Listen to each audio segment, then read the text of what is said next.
th Right. the three races. Well, we could talk about it after class or something, but it was just really it was about the different races that they the fallen angels create, you know, with mating with the women. And I wanted to ask you what you thought about it, Huh. you know. Yeah, The that's a three. there's a there's a s- uh there's a study or an interpretation on because they get that from Genesis chapter number 6, right? That's Mm-hmm. where we have the account of these individuals, you know, that they believe that are malachims that are have come down and have you know, been with other women, you know, been with the women, the daughters of men. Mm-hmm. Uh, and then, you know, there's an interpretation of that in the Hebrew that doesn't say that it's a malachim. It just says that they're Yah's sons, which are the human beings. And what they were doing is, this is the other argument a lot of scholars, you know, have looked at, that the sons of Elohim, talking about the sons of men, right? The sons of God, of Elohim, they call them sons of God, are and truly are human beings, because he calls them, you know, his offspring. And so what they were doing was they were going in and having sex with what as many women as they wanted to.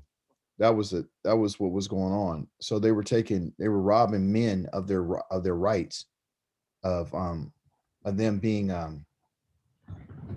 you know, having fidelity with their wives. So they were just going around, like, for example, me and you were in that time, the men were come up and just take our wives and take our daughters and would not, you know, without permission.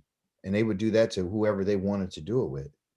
So what it was is them, you know, doing their sexual perversions um on the women, and violating the other men's rights. And because of that, that caused a lot of bloodshed. That caused a lot of bloodshed in the land because of the anger and the hostilities that were going on. So yeah, there's a whole study on that.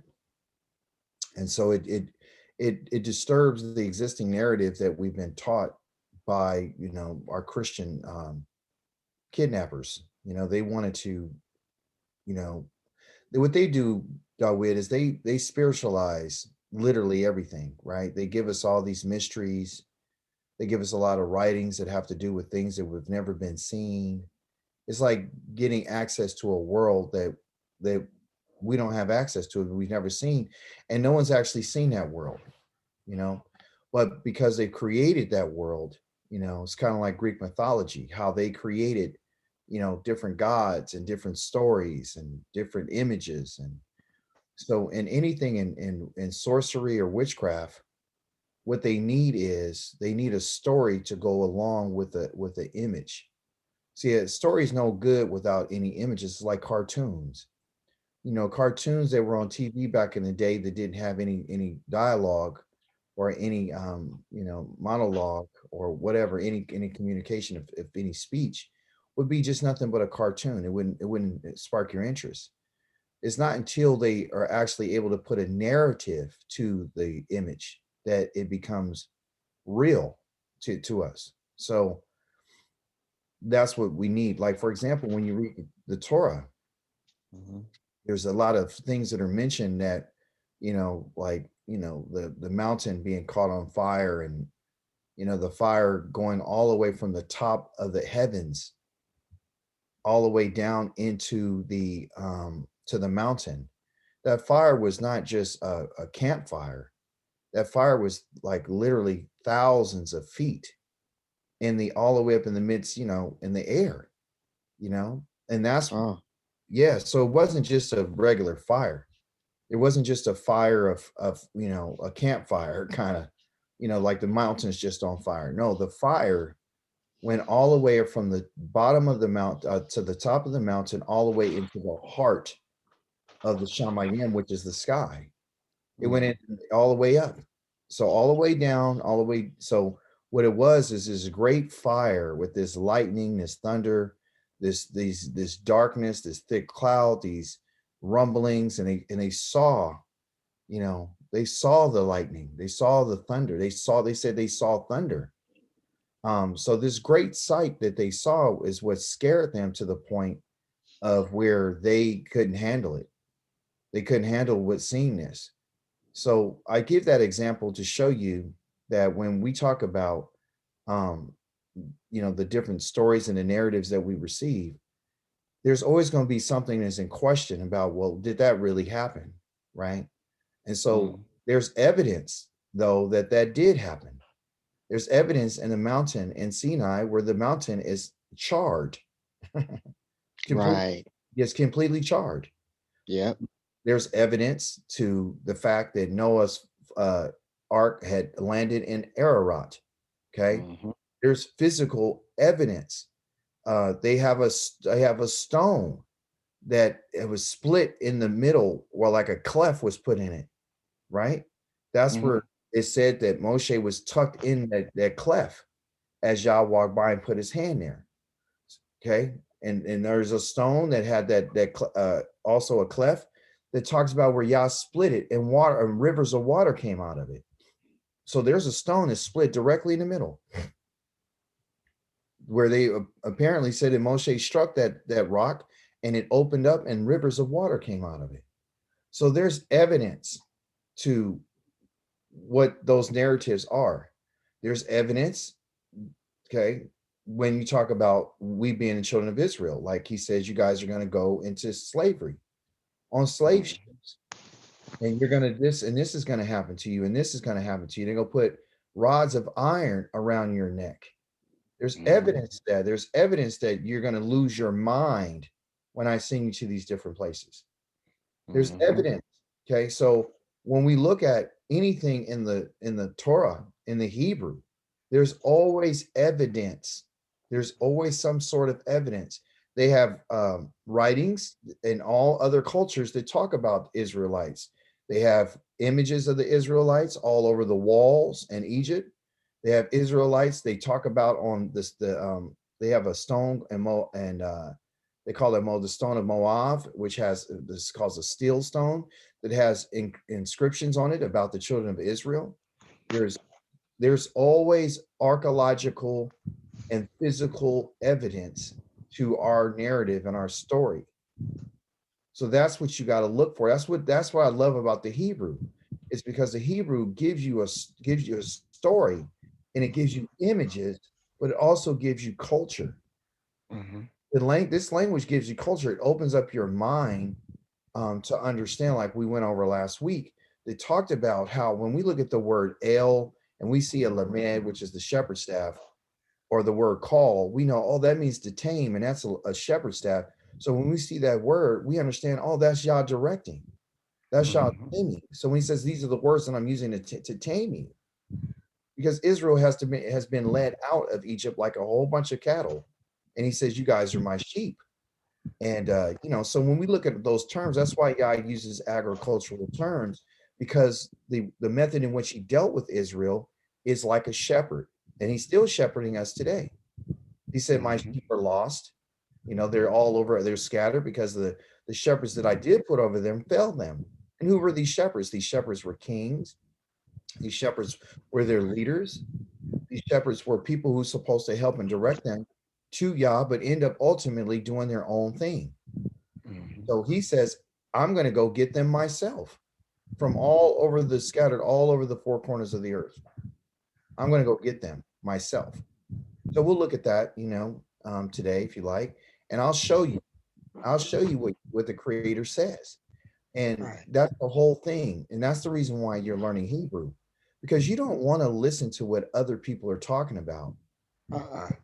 because they'll lie to you. They'll look, you really think that the people that brought us over here and kidnapped us and continually, even to this day, is still killing us and still putting vaccines into us and trying to manipulate our lives and destroying the economy, which destroys us or any opportunity for us? You guys really think we got a chance here in this country?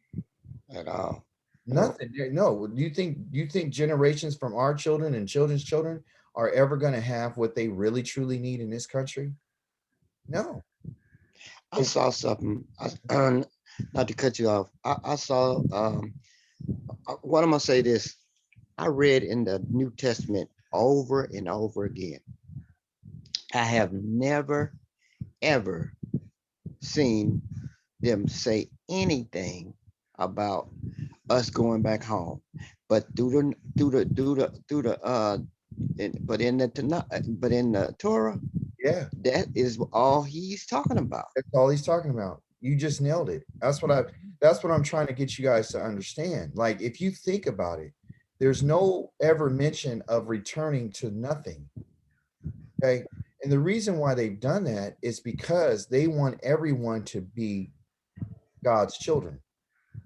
That's what they want. That's the goal. The goal is to get rid of Israel as the number one chosen seed, because Israel's supposed to rule the world. We're supposed to rule the world. We're Yah's servant. He says it over and over and over again. So if you that's a good catch that you caught that, because they don't ever talk about the promise of the land. They never talk about the soil. They never talk about descendants of children and children's children. They never talk about, Yah putting his sanctuary in the midst. They actually say that there won't be no temple in the book of Revelation. And Yah says there is going to be a temple. Right. Their temple, and my sanctuary is going to be them among them forever, because that's Yah's ultimate goal, is to bring us back home to where we come from. See, without the Tanakh and the Torah, you and I would never have known that Yah had given a promise to our father, which is land and descendants. If you read the covenant of Abraham in chapter number 17, you will find that Yah says 15 and 17, he tells him, I'm going to be your Elohim because you trusted me. You believe what I told you. You did everything I asked you to do. I'm going to give you this land. That's what the covenant is about. It's not about faith. It's about the land. Did he demonstrate some faith? Yes, he did. Did he believe Yah? Yes, he did. But that's what they're playing on. They created another doctrine. Shalom, Koti Tinsley. Shalom. Okay, so let's go ahead. I'm gonna give everybody a little bit of time to get on, but they're not coming. So let's go on in our studies and get into our Hebrew, because that's why you're here. Thank you for that, though, Dave. And we could talk more about that after class today if you like. Okay, which I'm always willing to do. And guys, feel free. This is an open forum. This is your teaching time. I want to, make sure that you know that you can ask me any questions that you want. And I always like to, I expound on things a little deeper than most people, but it's because I love sharing, and I love my people. I love the Torah, and I love my people. So I'm going to do whatever I got to do to make sure that we there we go.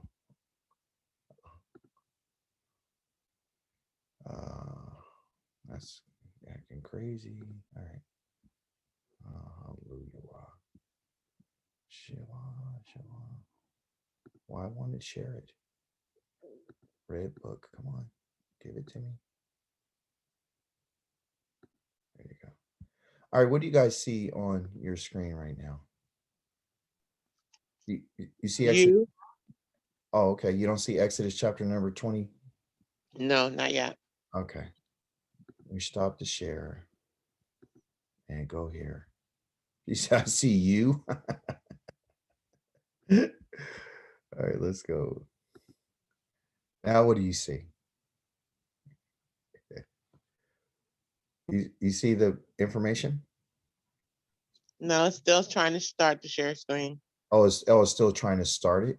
Yeah. Okay, that means it's kind of slow. All right, well, let's do this. Pull it up here. All right, now I'm just going to go.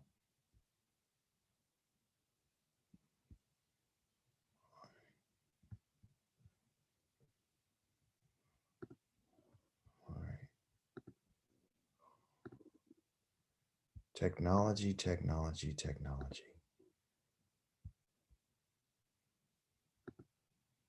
Can you see it now? Yes. All right, good. Wonderful. Thank you for your patience. All right, so last week we talked about, showing respect to 1,000, for those who love me, and guarding my directions. That's where we left off on that in particular word. Now we're going to deal with in verse number 7. Okay. of Exodus. So let's begin by attempting to read this. Let me minimize this. All right, so this says, and I'm going to read it nice and slow, okay? Lo thissa. Lo thissa. That lo is what you see the first word here. The second one is thissa. Last week I told you that if it didn't have a dot inside the top, it was a TH sound. Because there's a dot on the left-hand side, it gives it a S sound. There's another dot right here that tells you that I have to make two S sounds. So it's this that goes with the TH, this, and then sa is the last one. So thissa, lo thissa, lo thissa eth,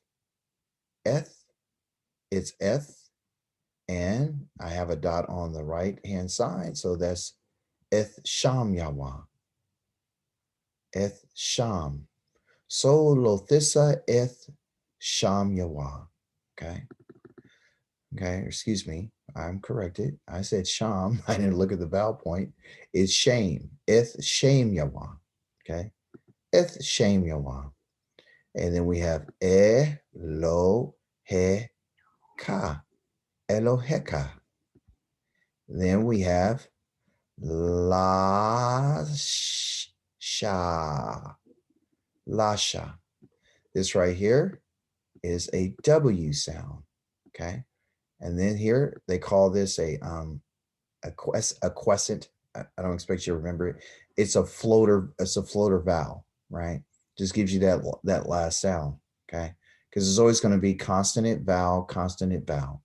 That's how it works in Hebrew. So lo thissa eth shem Yahweh Eloheka lashwa, okay?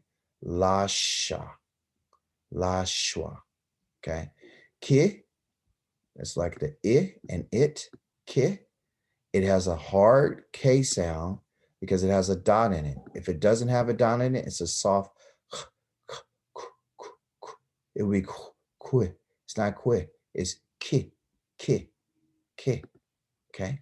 Ki, kilo, ya. Here's the ya. That's the yo, is a Y, and I have the underneath it, a quick So ya what? Ya na, yanach, yanakwe.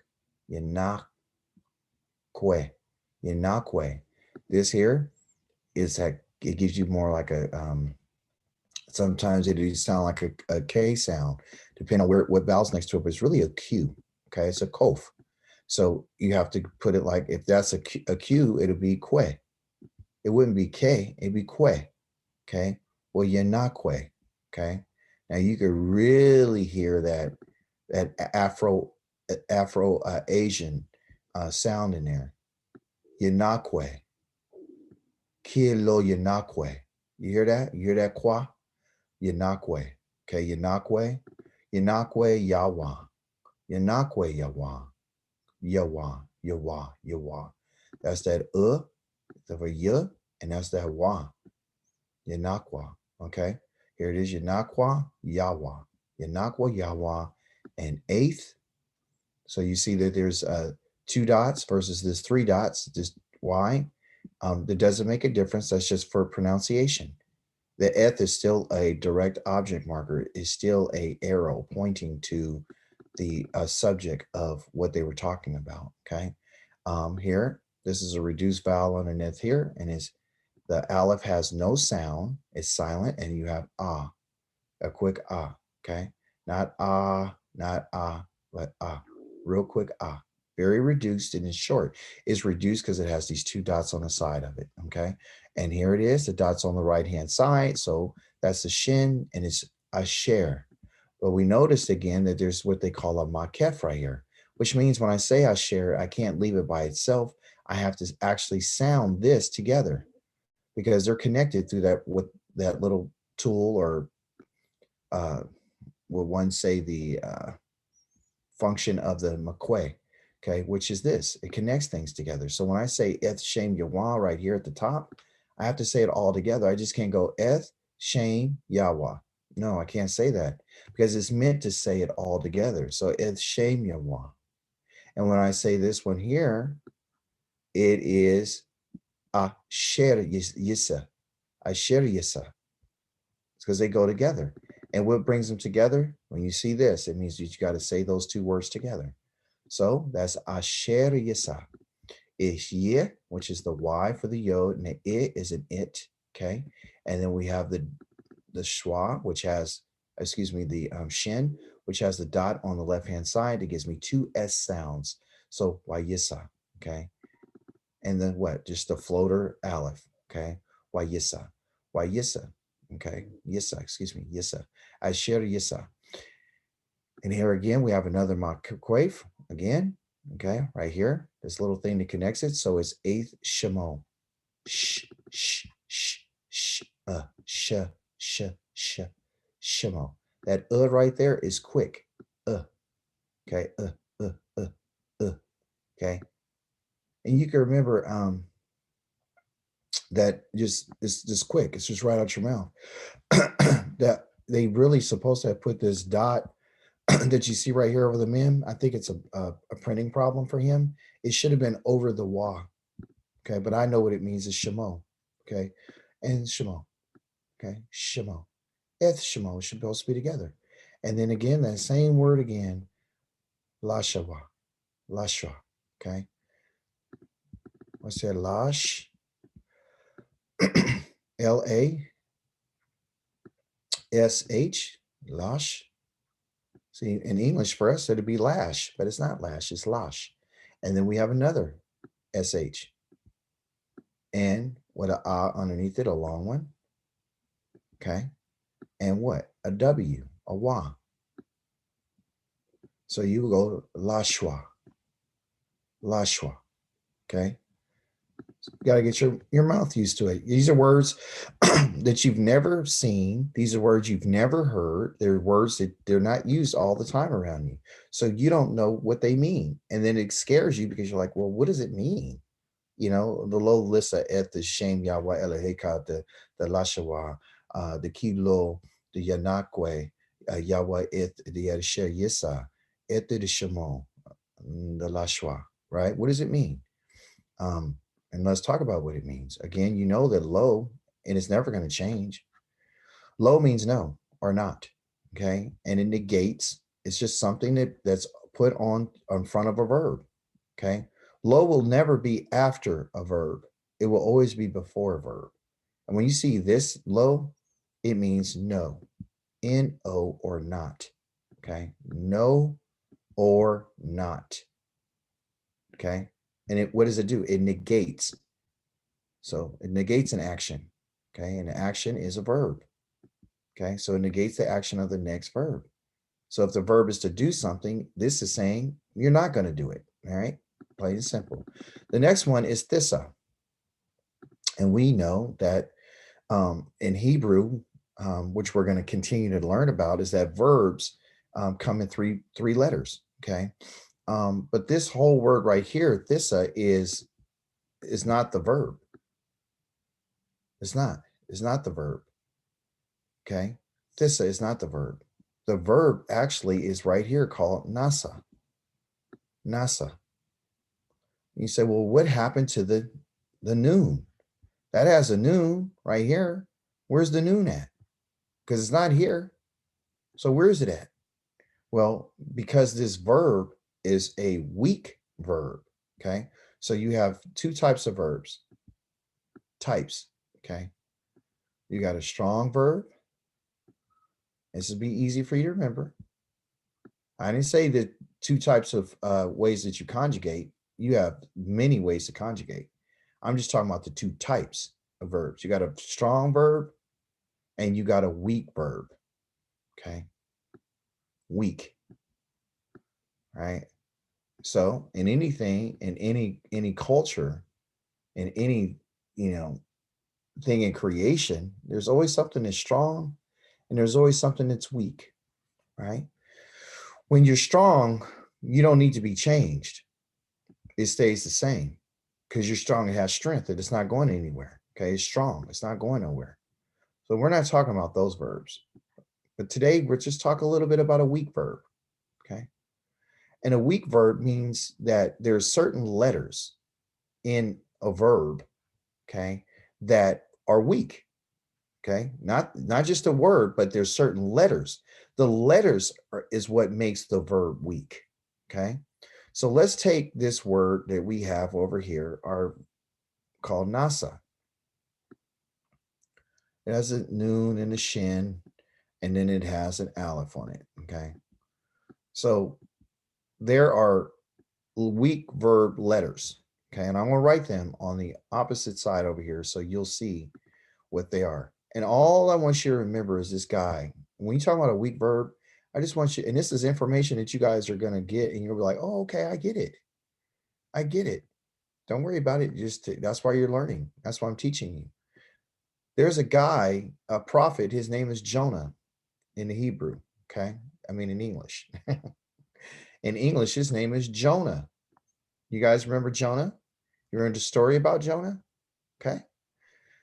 This word right here in Hebrew is not written with a J, it's written with a Yod. Okay. His real name is Yonah. Okay. And so remember, in English, they substituted the letter J for, or the Yod for J in English. Okay. That's why you turn around and name, instead of it being Yeremiyahu, is Jeremiah. Instead of it being Isaiah, instead of it being Yahoo, it's Isaiah. So they play games with the letter Yod. They change it to a J, or they'll turn it to a I, right? So that's what they're doing. But the initial Hebrew letter is a Yod. Okay.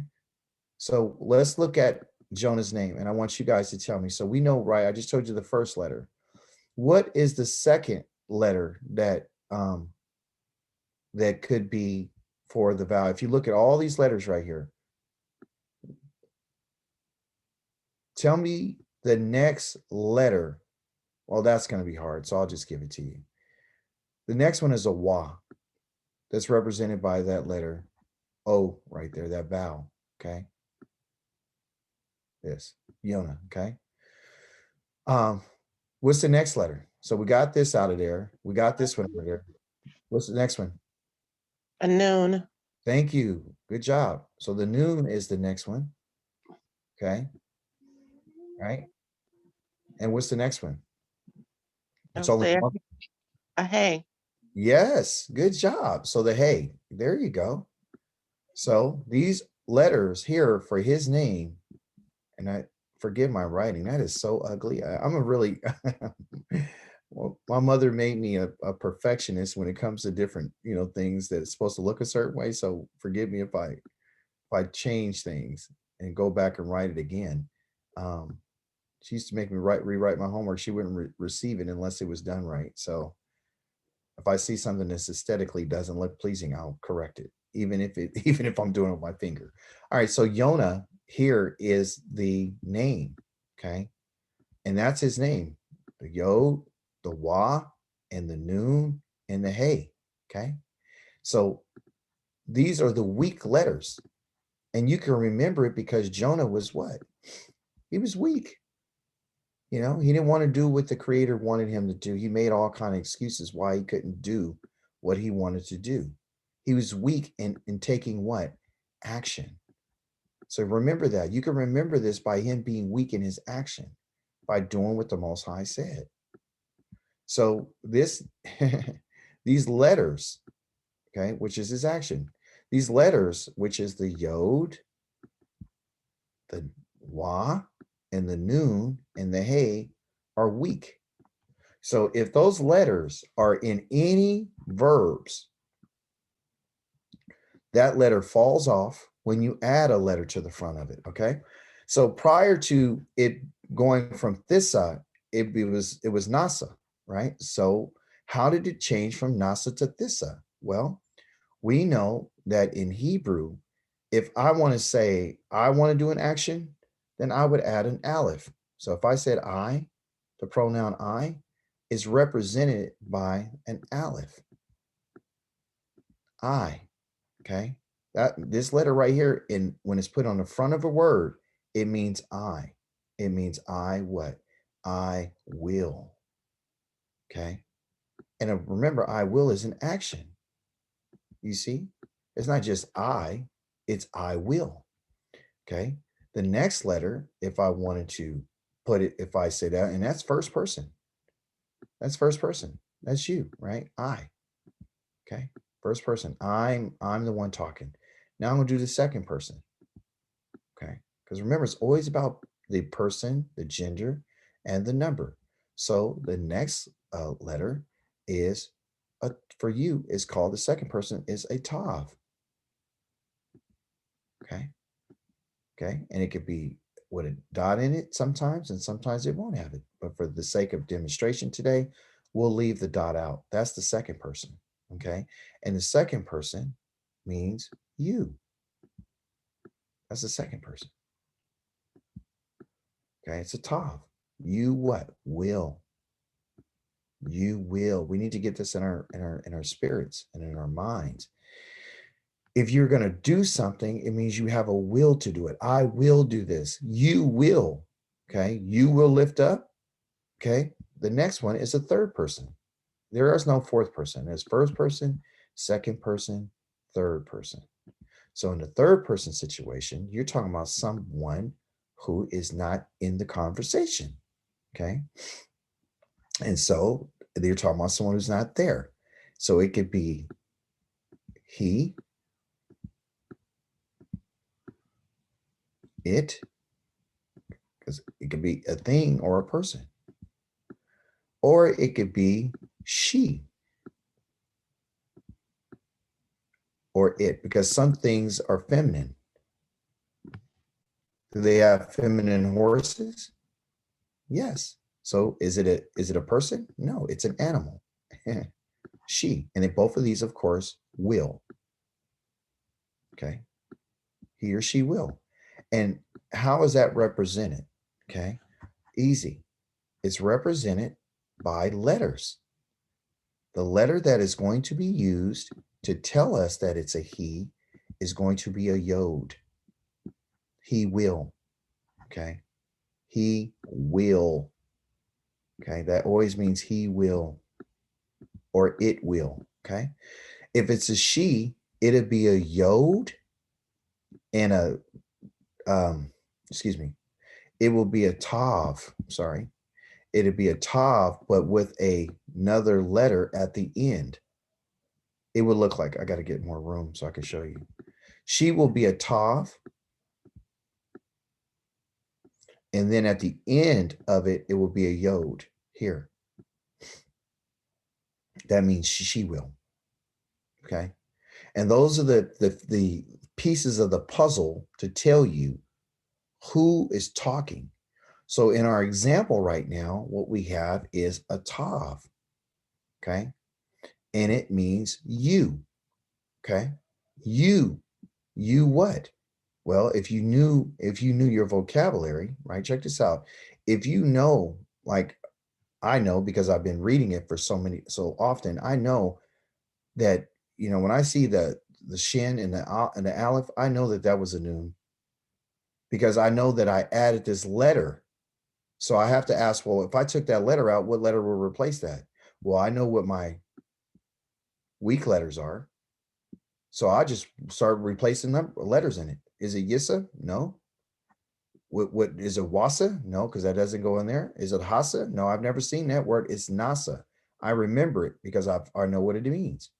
So your brain will have to go through and make the adjustment to find out what letter was missing. It's like a game. You got to figure it out. And you will. Don't worry about it. You will. So in Hebrew, everything is not just given to you. You have to literally look at it and understand it. Like if you just looked at this words, you would be like, well, that means you. You wouldn't know that unless you understood what the vocabulary was. Okay. I haven't never seen a word called thissa, not in the vocabulary.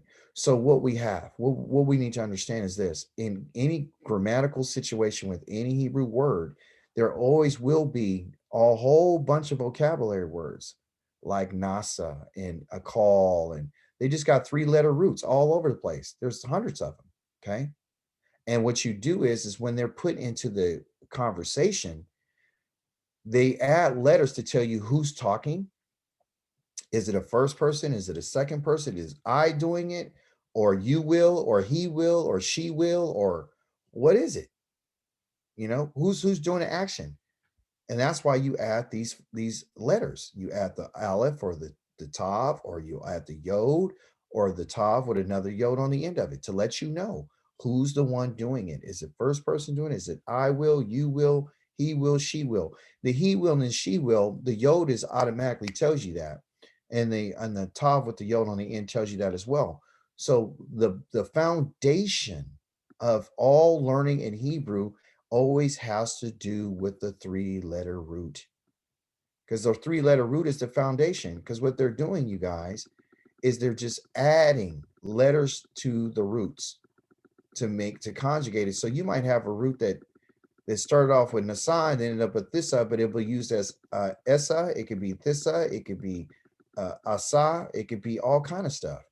But if you know your roots, then you know, well, they just added that tav. And that means you will. That's the you will is the tav right here.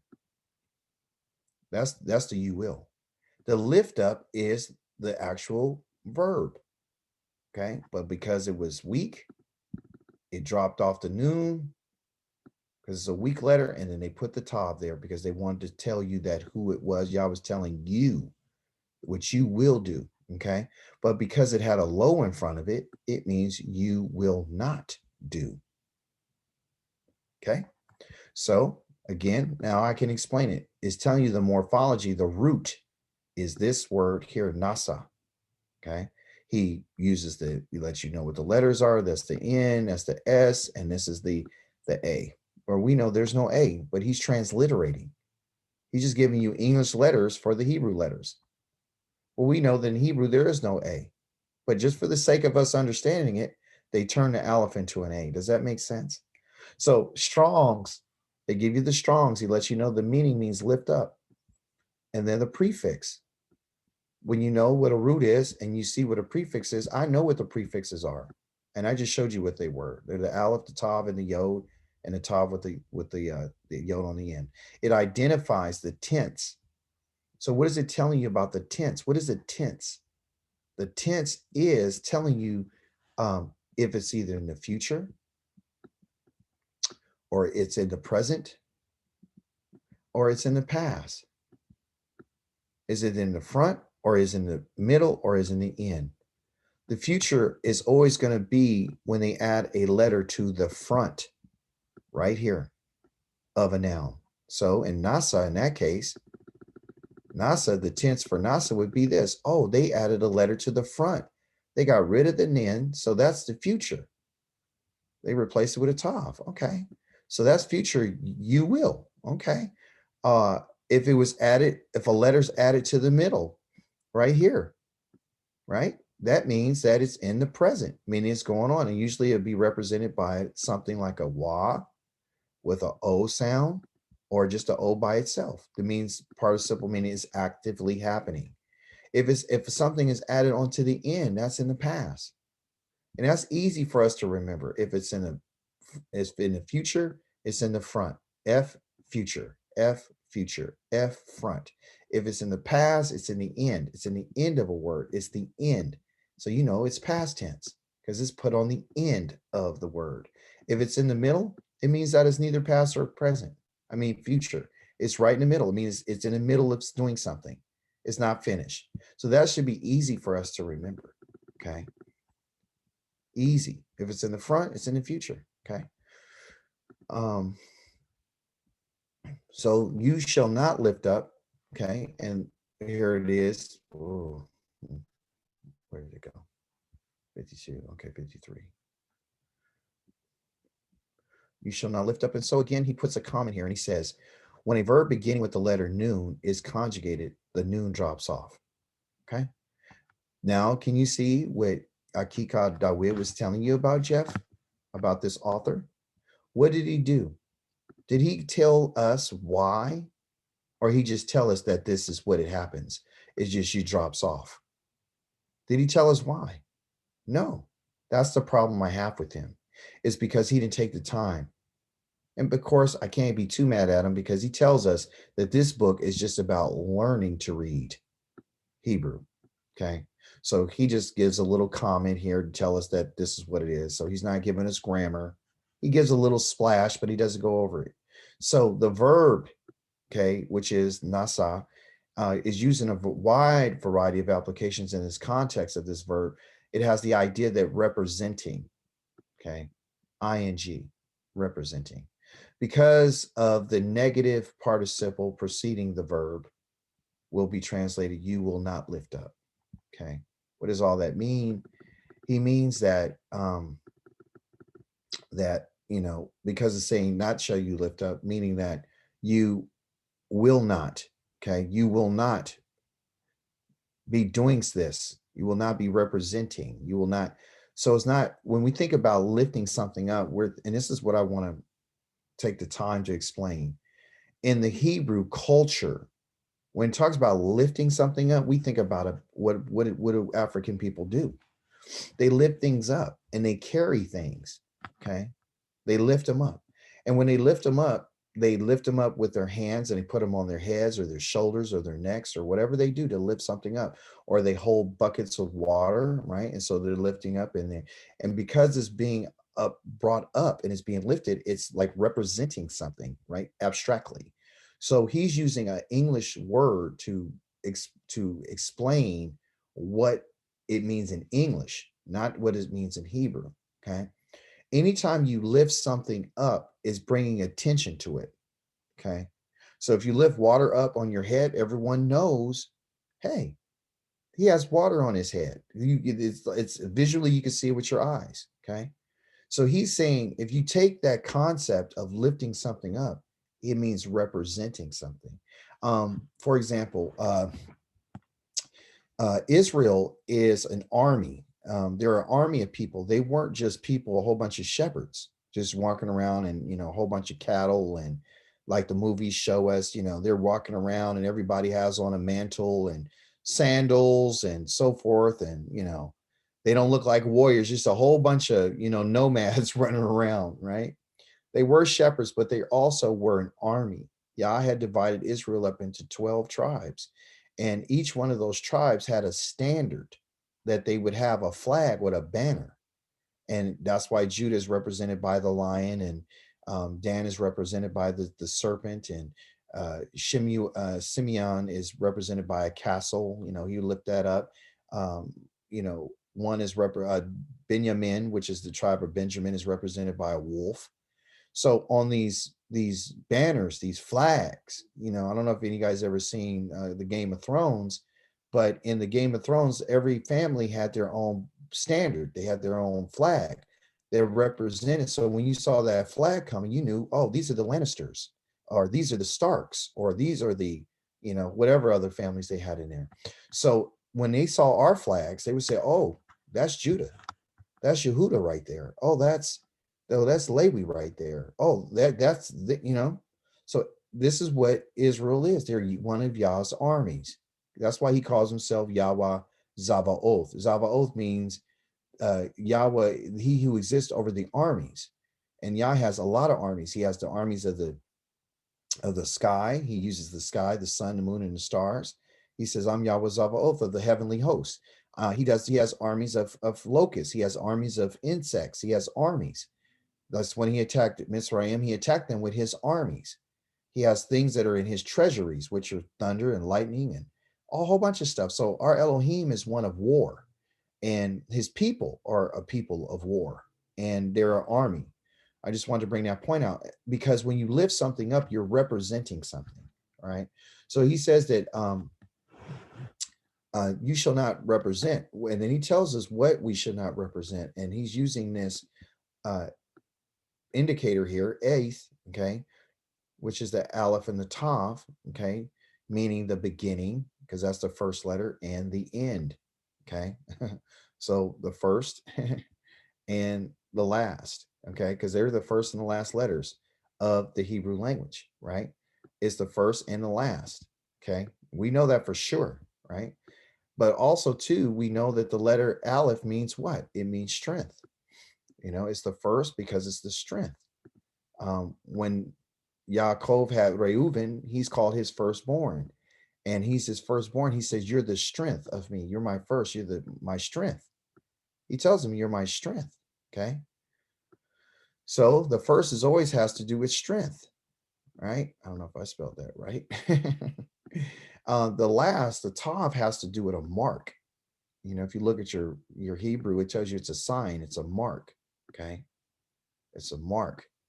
That's what it means. It's like they have two in it, and it's represented by what it looks like two sticks crossing each other.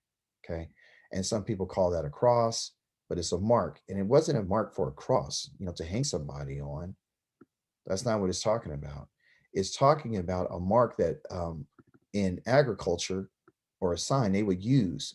What I mean by that is when they would bring the cattle or an ox to do work for the master, there used to have to be a path, okay, a path for it to follow, right? A straight line. Forgive my straight line. And what they would do is they would put two sticks at the end of that path. And when you had your cattle, you would take your cattle and run your cattle. Just do order here. Just say that's your cattle. You run your cattle in the direction to that mark, and you have to keep the line straight. So the guy who was running the cattle would be on the back of the cattle when he'd have this, this tool to pull up the dirt, and he would be standing, okay, behind the cattle, this person, and he would be directing the cattle to tell them how to stay on a straight course to get to the point where they need to get to their mark, okay, to get to that mark. That's what the sign is. The mark is for to get to a destination. Okay, so that's the destination. That's what it's used for. So in essence, what we're talking about when we say the Aleph and the Tav, we're really talking about a strong mark. Okay, a strong mark. And what is stronger, or what could be considered a strong mark, but what? But a what? An arrow. Okay. Let me see here. What is a strong mark? Oh, well, why does they won't give that to me? Okay. Well, I guess they're mad at me. I guess they don't like what I did. All right. So here, a strong mark. The strongest mark that you can have is an arrow that points. This is a pointer. That's what that Aleph Tav is. It's a strong mark, a marker, strong. It's a pointer. Okay. And like the ox is being pointed in a direction. So this Aleph Tav is like Yah saying, I need you to look directly at this. I want you to look at this. This is what I'm pointing to. You guys get that?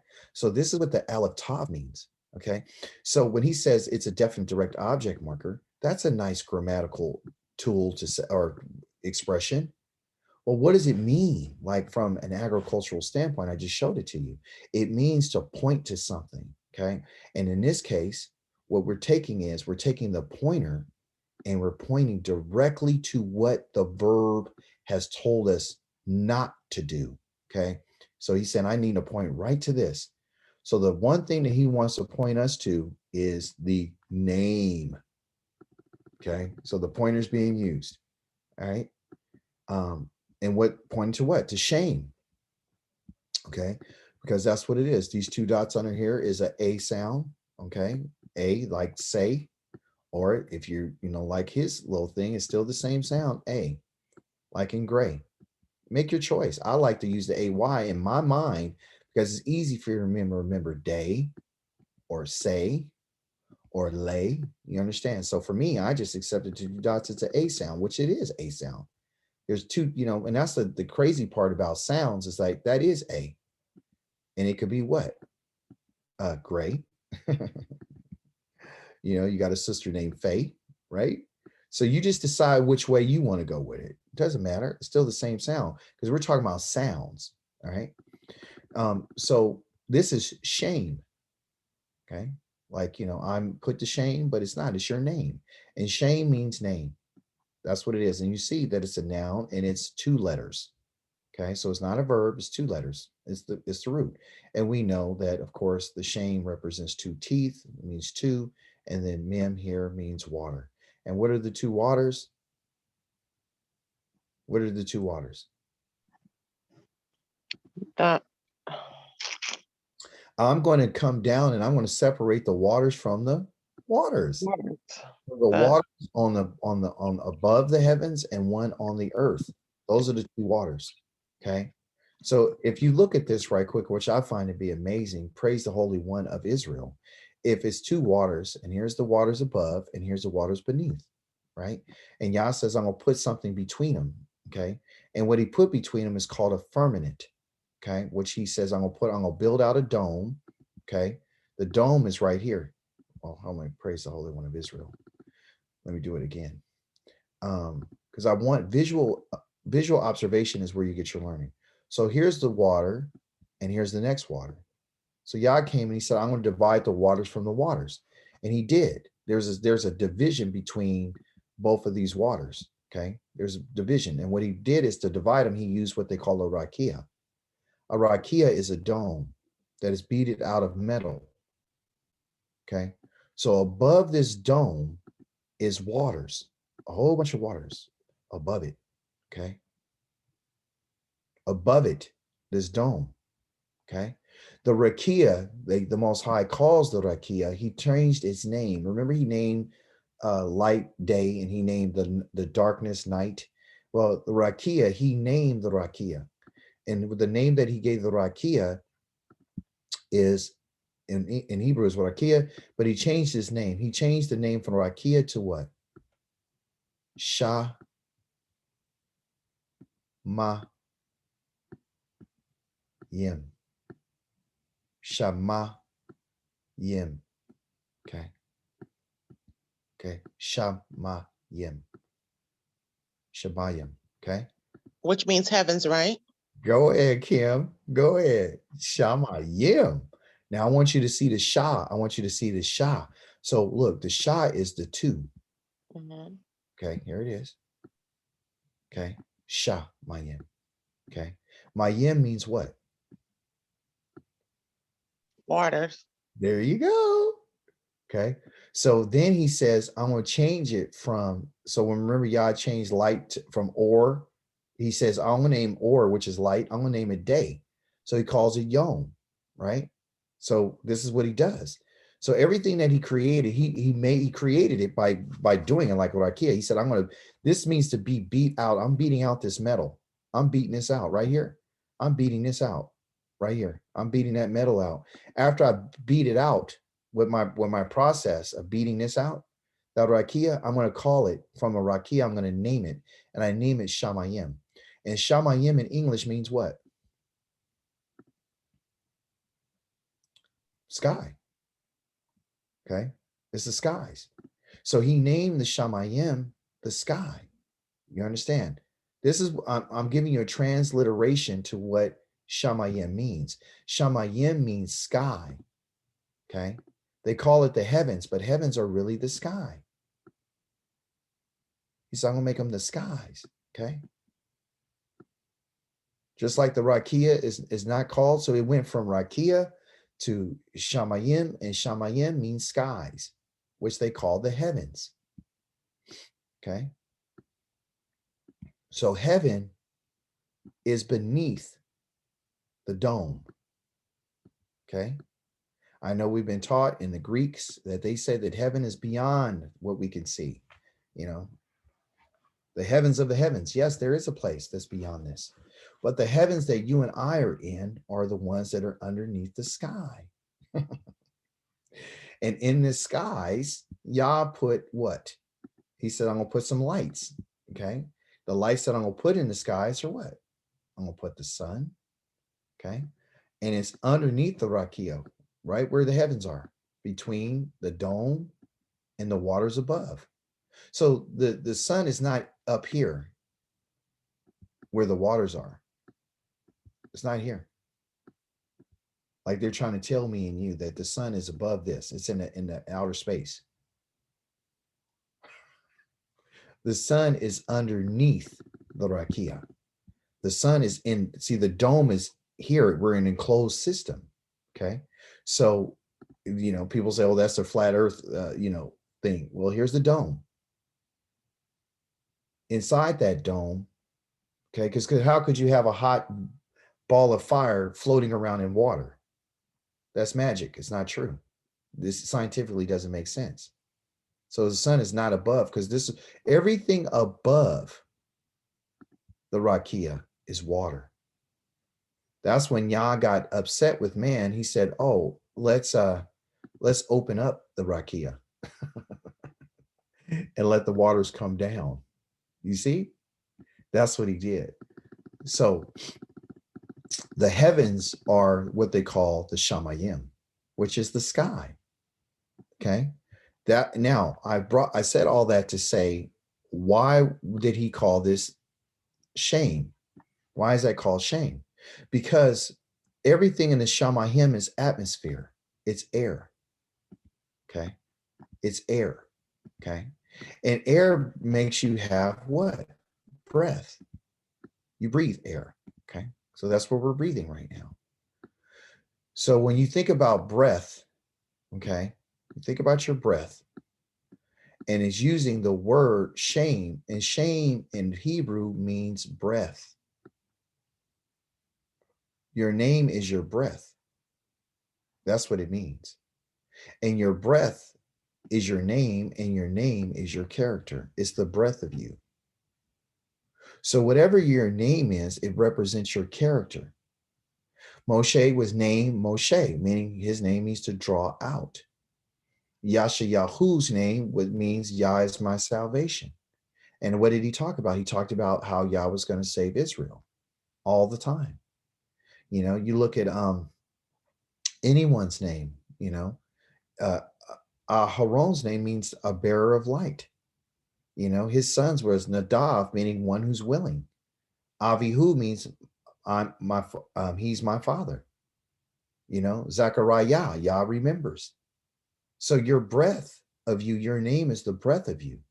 So what name are we talking about? The name that you and I are talking about, the character is what we're talking about. So when he talks about lo thissa eth, the shame of Yahweh, Yah's name means the self he, there's that he again. He exists. He exists. He's the self-existing one. That's that yod. He exists, because Haya means to exist. So the breath of something is its character. Okay. When Adam named the animals, he said, Yah says, you name them. And he had to name them based on their what? On their character. Okay. So here, Yahweh is the name that we're talking about. And it says, here's the morphology, meaning how did it come up with this name? Well, his name is Yahweh. Okay. You see that he's using these Ashkenazi, you know, modern Hebrew stuff. I showed you last week that, you know, the Wa is, I mean, it really is a Wa, but he won't tell it to you because he's trying to fit an agenda, trying to appease a certain group of people. So it says it's a name that's derived from the verb and action called Hawa. See, Hawa. You see how he got a yod right here, right? And here's a Wa. Well, he messed up, because the truth is it could be a yod and it could be a Wa, because they both are twins. For example, in the it could be this and it could be this. It means exactly the same thing. Exactly. And you say, well, how do you know that? Because I know what the root is. Somebody tell me what the two parents are. Who's the parents in these two words here? Who are the parents out of this verb and this one? The hay. Yes. So the parents are the two hays. It's the child that they put in there, which is the Wa, and the yod. But since the parents mean to exist, and so do these.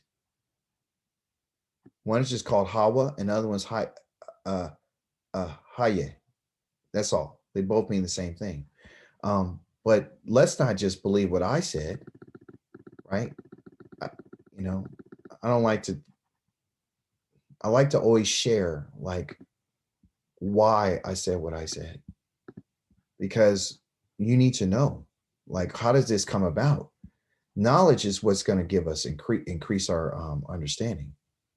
Okay, so let me minimize, and then there you go. All right.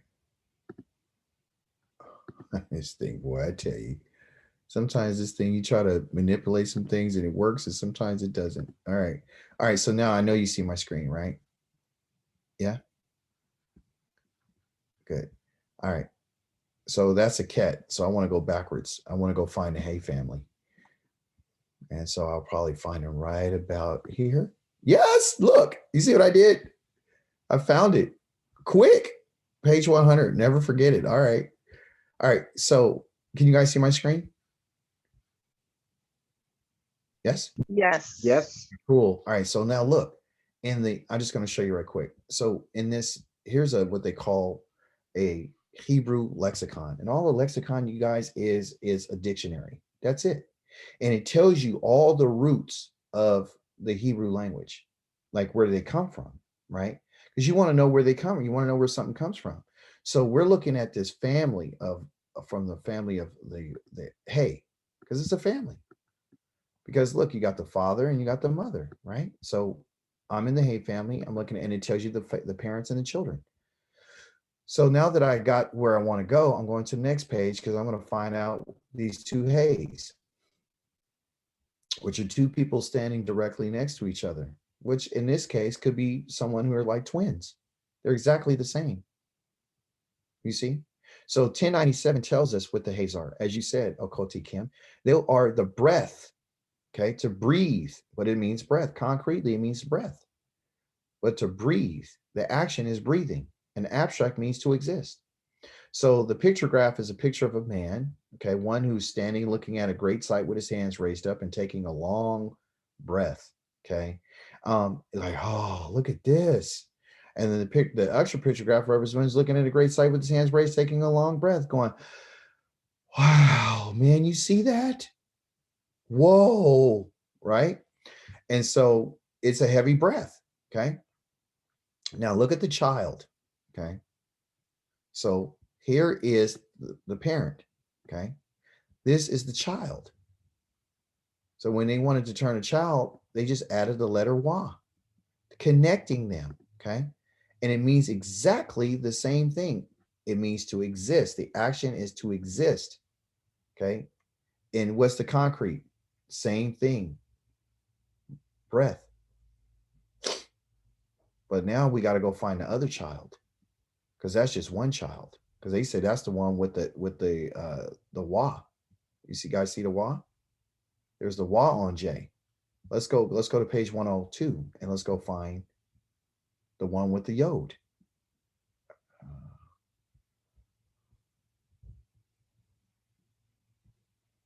There you go. We're on page 102. Yes, 102. Here you go. And it says, well, here's again the verb. It tells you again. Well, we're looking for the child. Oh, here's the child. So one child is J, the other one is M. This one has a yod instead of the wa. And the same thing exists from the breath, okay, to breathe, all right? It means to exist or have breath. That which exists has breath, okay? Listen very carefully. This will change your life. That which exists has breath. In the Hebrew thought, breath is the character of someone or something. Just as a man has character, so do objects. It says it's a generic verb in a wide sense of applications, meaning to exist, to be, means to be, to come to pass, to become. Okay, that's what it means in a wide variety of application. It can mean to be, to come to pass, to exist. Because existing means, like, for example, when you look outside, what do you see? You see things that are what? That are living. So if it's living, it means that it what? Follow me. If it's living, it's what? It's existing. You understand? If I'm talking to you right now, right? You're existing and I'm existing. Okay. Let me see right here. Okay. What do you guys see on your screen? What do you see? Screen share starting. Okay. Do you see where are you back on the lesson, page 53? Nope. All right, so this is tripping. All right, let's get out of there. Let's do a screen review again. Page number 53. Can you see it now? No. Oh, geez. Man, I mean, you just won't give me a break. This to be. How about now? Nope. Still frozen. Okay, well. All right, so this thing is irritated. So let's just do something different. Let me go here. Let me go back here. And let's do this one. And because it's not doing that, and we're going to go to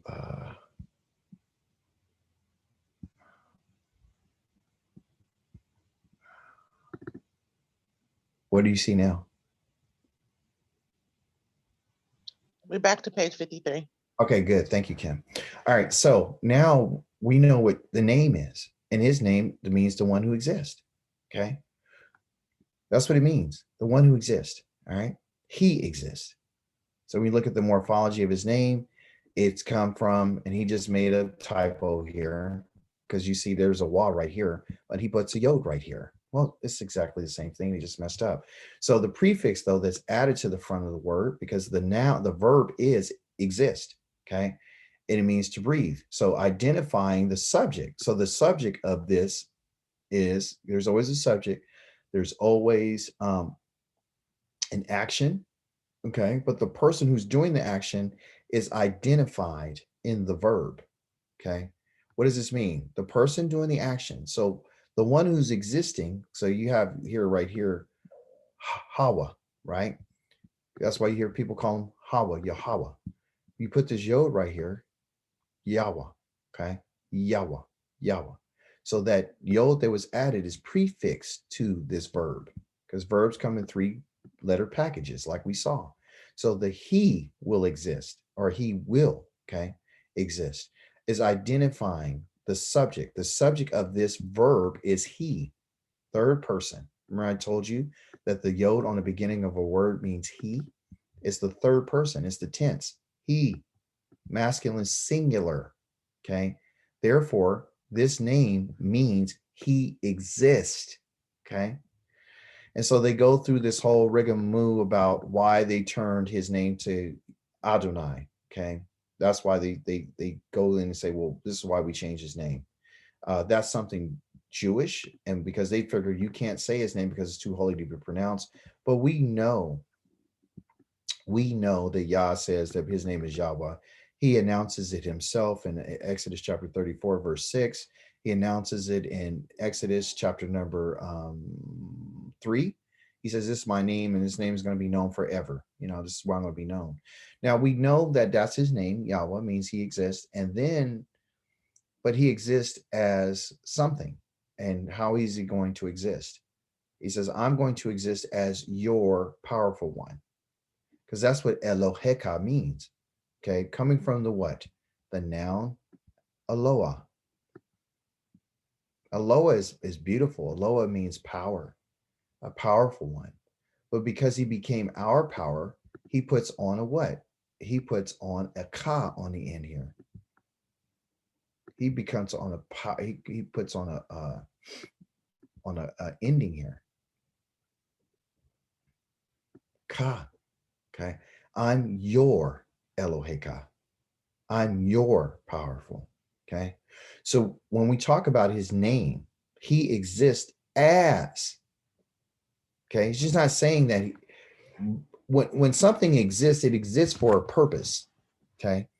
Like the trees exist to bring forth fruit or to bring shade or to, pollinate for the birds or the insects. The air that you're breathing causes you to exist. That's the only way you're able to breathe is by Yah's breath, right? So when he says he breathed into us, he breathed what we're breathing right now, which is oxygen, okay?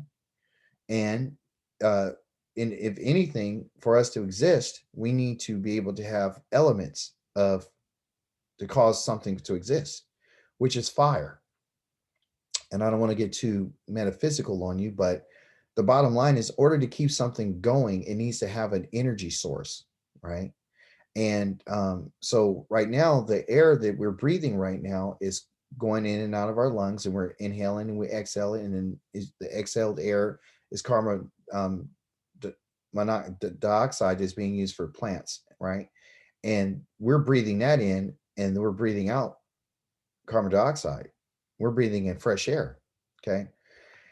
It's a beautiful system. But my point is that if something exists, it means it's the breath, right? So when it talks about he exists, it's talking about Yah will exist. What he's saying here is I'm existing to you. I exist to you as your powerful one. And if he talks about existing, what he's talking about? He's talking about air. Because air is a what? Air is a power. Okay. That's the power. I'm the power of your life. Okay. I'm the one who gives you life. I'm your power. There's a power that he says he's the power of all things. Okay. That's why they call him Elohim, because it represents not him being plural, but it represents his qualitative power, meaning having all power over everything. There's a power that's in the sun that gives light. There's a power over the water. Remember, he says, I'm the one who causes the waves to roar. He causes the waves to roar by what? By his power. He causes the power of light, and he causes the power of the sun and the moon. He causes the power of the snow and the blizzards, and the power of the power of the soil in order for it to produce what it needs to produce. He's the power of everything. He gives energy to every life source, and everything that's alive is because of his power. You understand? He is the one who changes the seasons. He's the power. So in this word right here, it's really Elohai, or Eloah, excuse me.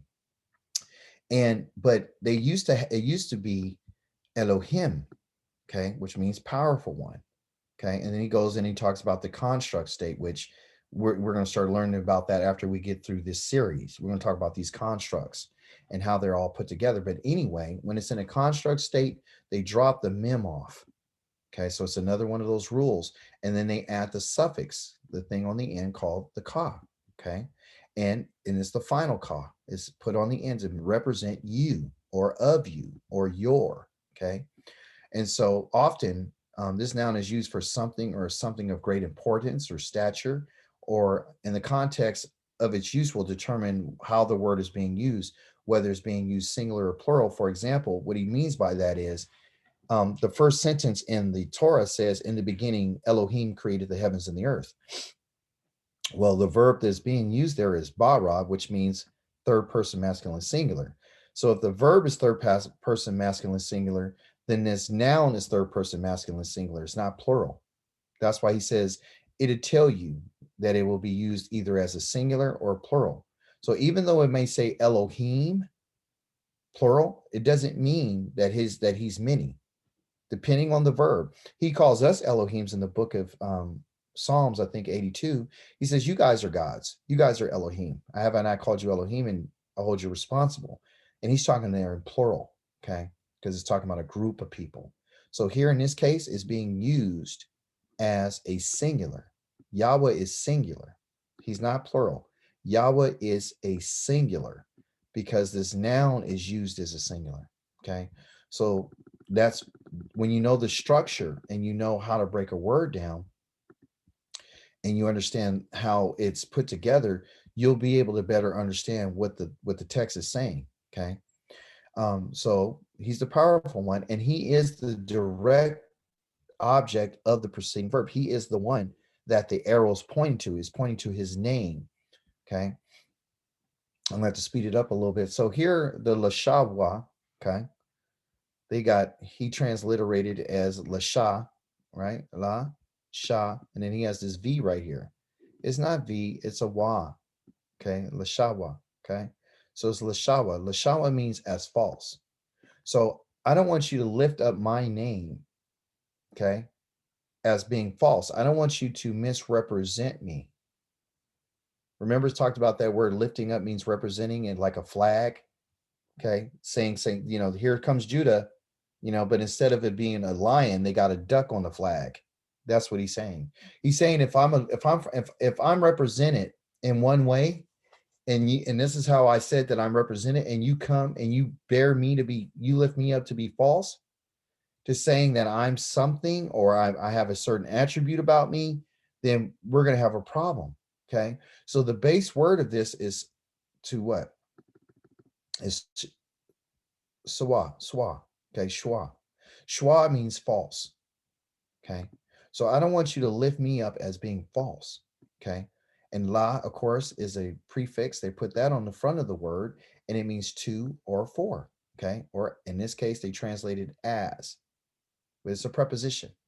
Okay. So don't lift me up for falseness or as false. Okay. Ki meaning, ki means because. Because what? It's a conjunction. That's all a ki means. It's a conjunction. Lo means not.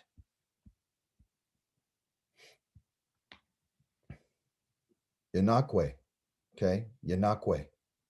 Yanakwe, the yod in there, it shows us what the yod is. Okay. But let's start off with the root. The root of the verb, because we always talk about the verb, the root of the verb, the action is called naka. Okay. Naka. Okay. And nakwa. And nakwa means to acquit, like in a court case. I'm not going to set you free. Okay. So when it says he will, that's that yod right here. He will is the yod. But we know that it's a lo that was put before this. So it means he will not, because the lo negates the verb. So it says if it didn't have the lo in it, then it means he will acquit. But because it has a lo in it, it means he will not acquit. Okay. So we see again that the prefix again is the yod. It means he. And it tells you that this verb is in a imperfect tense because it's future. Why? Because the yod was added to the front of this. And that yod means he will, and that's in a future tense, which means it's not perfect. It hasn't happened yet. Okay, it means it's imperfect. And the subject of this verb is identified by this yod. This is the individual, a third person masculine singular. He will not, but they got will quit, but we know there's a lo. And here again, because the negative participle preceding this verb, which is lo, will means he will not acquit. Okay. He will not acquit. He will not acquit someone who has taken his name and raised it up as being something false. Okay. He will not. And so now it's going to let you know who the he will not, who the he is of that subject. So who's the he?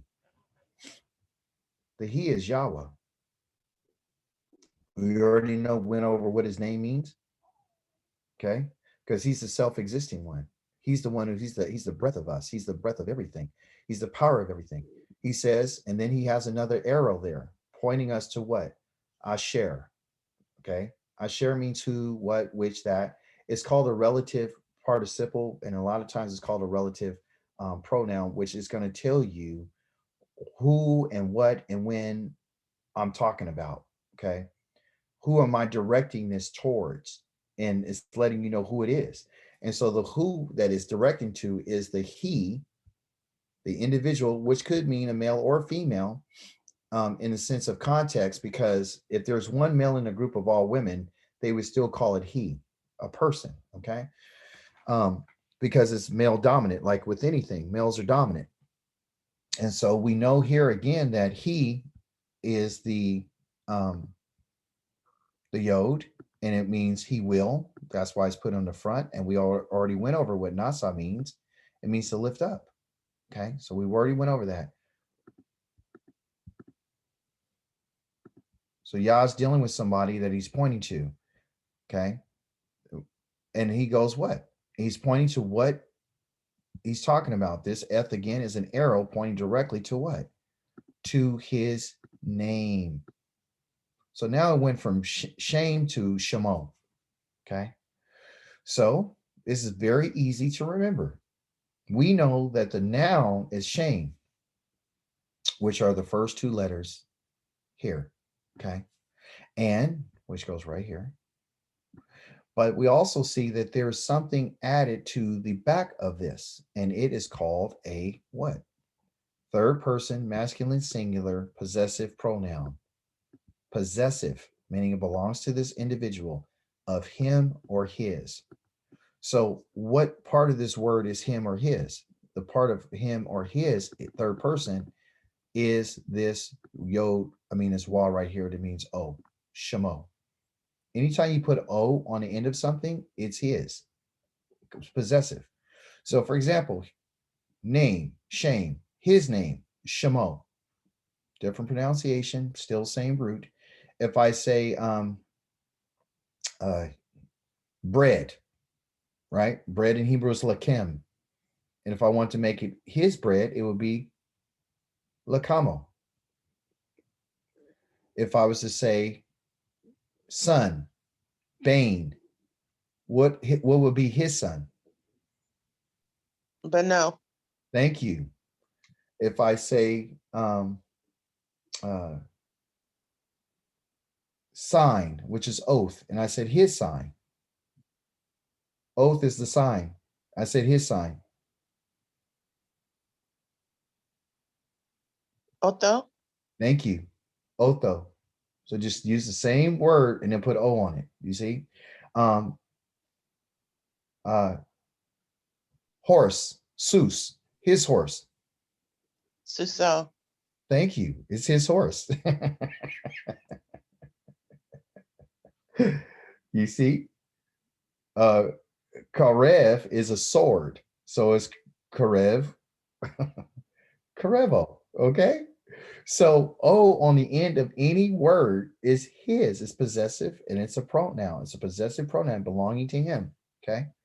So when Yah talks, so the possessive is, in this case, is directing us to knowing what this person is lifting up. And he's pointing directly to Yah's name. Yah's saying these, remember, these are Yah's words that he's speaking to the children of Israel. These are his words that he's saying. These are not commandments. These are words that summarize a contract that binds Israel to the Creator. These are the words that Yah is going to hold Israel responsible for, because that's what the covenant's about. Okay. The covenant is about holding Israel responsible to the words of the covenant. Along with the words of the covenant, he gives you the laws, the statutes, and the commandments. Okay. So laws, statutes, and commandments are not the words. They're just laws, statutes, and commandments that Moses taught the children of Israel. They didn't hear them from Yah. The children of Israel did not hear directly from the Creator about the laws, the statutes, and the commandments. I know that breaks our hearts, and I know we'd be like, man, are you serious? You're telling me they never heard Yah's laws from Yah? They never heard a mumbling word of Yah's laws and statutes and commandments. The only thing that Israel ever heard was these words that you're getting right now. They're not commandments. They're the binding words of the marriage contract between Yah and his people. Okay. So these are things that we see that there won't be no acquittal. Okay. There's no acquittal for the there's no acquittal. Okay. This is not a commandment. This is just the terms of the contract. All right. So, you know, the Torah was never you know, it's not mentioned here. Okay. It's not the laws, the statutes, and the commandments. These are the binding words of the contract. And again, we have that word again of, we have the lamed, which is the 2 or 4, and then we got the shava, right? Which is the falsehood. Okay. So literally, you will not lift up the name, the shame of Yahweh, the self-existing one, your powerful one, okay, the one who gives life to everything, as misrepresenting as false. You're not going to represent me falsely. You're not going to lift up, because Yahweh will not acquit those who lift up his name as false. So in essence, when we talk about this, a lot of times say you should not use his name in vain. Okay. But Yah doesn't say that you should not use his name in vain. What he's saying to us is, if you lift up my name as something that it isn't, then you're not getting acquitted. I'm not going to give you any kind of acquittal. I'm going to hold you responsible for what you said about me. So if you said that I am, you know, just listen to this carefully, because this is what the truth is. If you said something about me that's not true, you're not getting any acquittal. I'm not gonna give you a pass. You're not getting a pass. Okay.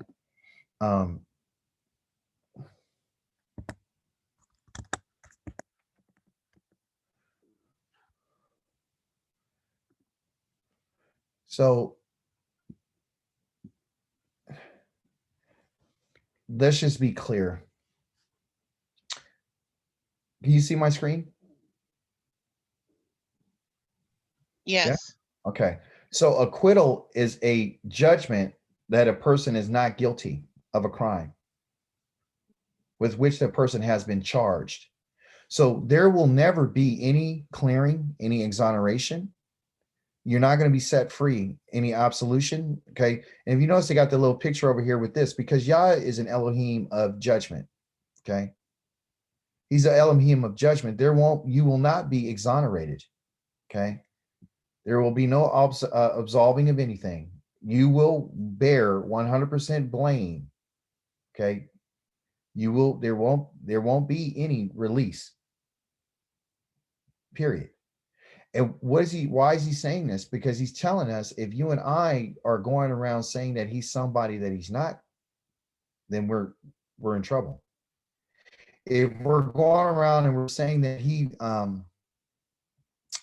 going to, you know, judge us on this because we've been set free, then you're gonna have a problem. Anything that you said that was against him, like, you know, hey, you know, the Sabbath day is any day. If you said that and he didn't say that, and this is not to convert anybody, this is just to throw some ideas out there, that if you say that something he didn't say, then you're not going to be acquitted, because what you're doing is you're saying something about him that's false. You're misrepresenting him. If you say that, if he says that if anybody sins against me, that person's the one who dies, and then you go around and say, no, we're going to kill someone else for that person, then you misrepresented him. If we say that, if he says that some foods that I said is unclean, if I said it was unclean, and then someone else comes and says, oh, that it's clean, and Yah didn't say it was clean, then you misrepresented him. You changed his character, because remember, his name is his character. If we, and I mean we, not you, if we misrepresent him in any way, he's not going to acquit us. You're not getting an acquittal. Period. That's just what he says, because this is a contract. This is not the 10 commandments. This is not a commandment. It's a binding, it's words that bind us to the creator. Okay. Um, I said earlier that the children of Israel did not receive any of the words of the laws, the statutes, and commandments directly from the creator. And I wanted you to know that I'm not the one who said that. I want to show it to you.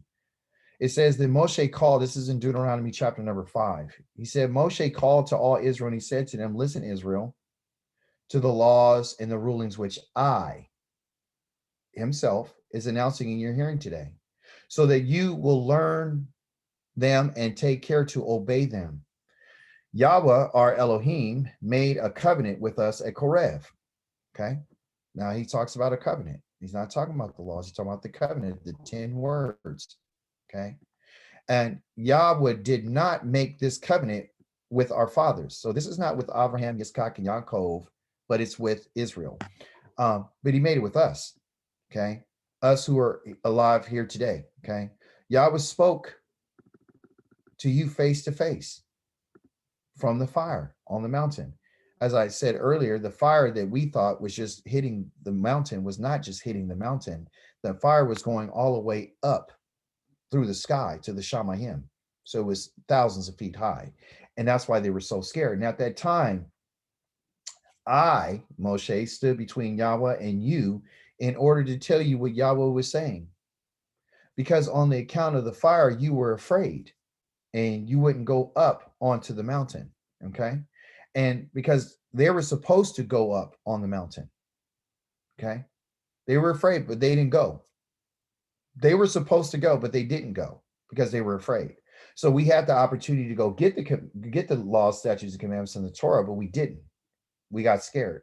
And he says, I am, and then he goes on to talk about the words that you and I are going over.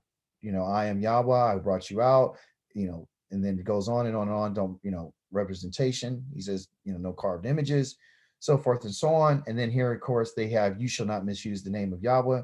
He will not leave unpunished, meaning he won't acquit anyone who misuses his name. That's not an accurate translation. It's not misusing his name. It is misrepresenting his name, as we learned today. And then he goes on to talk about the Sabbaths and all that. And he talks about, you know, why the Sabbath. The Sabbath in 15 says you're to remember you were a slave. That's what the Sabbath is really about. It's about you to remember that you were a slave. Okay. That's not a commandment. That is a detailed summary for you to remember something, that you were a slave in the land of Egypt. Therefore, Yah brought you out with a strong hand and stretched out arm. And he says, therefore, he's ordering you to keep it. And then he goes on and on and on. And he tells us that. And then finally, he says this in 22, these words, and they're not commandments, spoke Yahweh to your entire gathering at the mountain from fire, cloud, thick mist, and a loud voice. Then it ceased. So we know at that point that I told you is that when he said what he just said, then everything stopped. Okay. And he wrote them what the words on 2 stone tablets, which he gave to me. Okay. Gave to Moshe. And when you heard the voice coming out of the darkness as the mountain blazed with fire, you came to me, all the heads of your tribes and your leaders, and you said, here Yahweh, our Elohim, has shown us his glory, which is the fire of Yah, the thunder, the lightning, the clouds, and his greatness. We have heard the voice coming from the fire. That's what I told you, that when he spoke these words, they're coming out of fire. There's Yah's voice, right? So that's why you were reading what Yah's voice is. This is what Yah said. And we have seen today that Yah does speak with human beings and they stay alive. But why should we keep risking death? This great fire will consume us if we hear the voice. So that's why they're called the words, because they heard the voice of the Creator, which you and I heard today. Anymore, we will die. For who is there of all humanity has ever heard the voice of the living Elohim speaking out of fire, as we haven't stayed alive? That's their question. And he says, you go near. Listen to this. This is what the leaders were telling Moshe. Moshe, you go near. And you hear everything. We want you to hear everything that Yahweh your Elohim says. Our Elohim says, Elahekah. We want to hear everything he says. We just can't endure this right now. So we heard what we heard, but now you go near. Okay, you go up there, and then you, Moses, will tell us everything Yahweh Elohim says to you. We will listen to it, and we will do it. Okay. It says Yahweh heard what you were saying, because Yah hears everything. And he spoke to me, and Yahweh said to me, this is what Yahweh said to Moshe. I have heard what these people have said, and I'm speaking to you. And everything they have said is good. That's true. Oh, how I wish. Now we got a problem, because now Yah never wishes anything. Okay. And in the Hebrew, it doesn't say wish. It says me, meaning he's asking a question as an interrogative. The question is, who would give their heart to me to always fear me? To what? To obey all my commandments, so that it would go well with them and their children forever. So yeah, go. Tell them to return to their tents. Yah never wished anything. He's asking a question. Which one of them will give their hearts to fear me? That's in Hebrew. Okay. And I'll show it to you. But you stand here. Told go to your tents, because remember, he says you didn't go up on the mountain. Go and tell them to go and return to their tents. But you stand here by me, and I will tell you all the commandments, the laws, and the rulings which you are to teach them, so that they can obey them in the land that I'm giving as their possession. This is all about the land. You can't stay in the land. That's why we got kicked out of the land, because we didn't keep the commandments. That's the reason why we're out of there, because we didn't keep the Shabbats. So it stands to reason, by just common sense and logic, if we got put out because of it, what should we do to return back to it? Therefore, you are to be careful to do as Yahweh Elohim has ordered you, and you are not to deviate from the right or the left. And so he's telling them, okay, you are to follow the entire way which Yahweh Elohim has ordered you, so that you will live and things will go well with you and you will live long in the land. Talking about being loyal to the soil. Yah's trying to get us back to our soil, okay, that you are about to possess, because that's our inheritance. But you and I can't go into that land unless you and I do what Yah has asked us to do. He won't bring about the promises that he promised to our fathers unless we do what he asks us to do. This is the reason why he revealed what he revealed to Abraham, because Abraham did everything that Yah asked him to do. He didn't give Abraham what he gave him because he had just an abundance amount of faith. He gave it to him because he was obedient to what Yah has said. Okay. So, and that's what it is. So when we read the Torah and we read the Hebrew, it's not for the sake of us trying to get a religious understanding. It's for us to really understand what are the words that the Creator has spoken. Okay. What did he say? And who did he say it to? Okay. So Yahweh said this. He was talking to talking to Yitzchak, and he said, Yahweh appeared to him, and he told Yitzchak, which is Isaac, don't go to Egypt, but you live where I tell you. Stay in this land, and I will be with you and bless you. Stay what? Stay in this land, and I will be with you and bless you. And I will give you all these, what? Lands. This is what this is about. This is what this is all about, to you and your descendants. If you're a descendant of Yitzchak and Abraham and Yaakov, this is what you're supposed to get. You're supposed to get lands, because lands give you opportunity. Lands give you food. Lands give you rivers. Lands give you streams. Land gives you silver and gold. Land gives you metals. Land gives you wine and olive oil. Land gives you everything you need. Okay. I don't know if you know this, but wheat was used to eat, and also what was left of the stalk of the wheat was used to make soap. So everything was self-sufficient. Everything is taken care of. He says, I will give you these lands, and I will fulfill the oath, the promise that I made. I made a promise. I made an oath, which I swore to Abraham, your father. This is what this is about. This is not about, believing that, I'm angry at you. And the only way you could get to me is by believing something someone else told you. I need you to understand that I gave you land. I will make your descendants as numerous as the stars in the sky, which you and I are these descendants in the sky. Okay. So it's not, I'm going to make one descendant, I'm going to make your descendants as numerous as the stars in the sky, because that's what Yah says. And he says, I will give all these lands to your descendants. That's what you and I are looking forward to, because that is the oath that and promise that Yah gave the one who breathes and the one who exists to our father. He made him a promise to give him land to our descendants. And by your descendants, all the nations of the earth will be blessed, will bless themselves, meaning they're going to come to us. They're going to be bringing us all kind of stuff. They're going to be kneeling towards us. They're going to be bringing all the things that they have to Yerushalayim for us. Okay.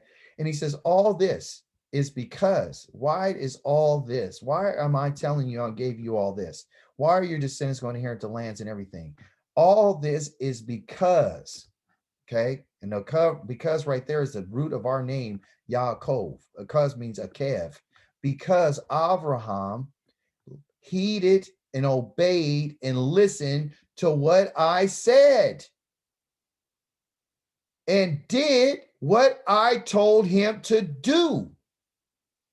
He followed my mitzvot, my commandments, my regulations, and my teachings.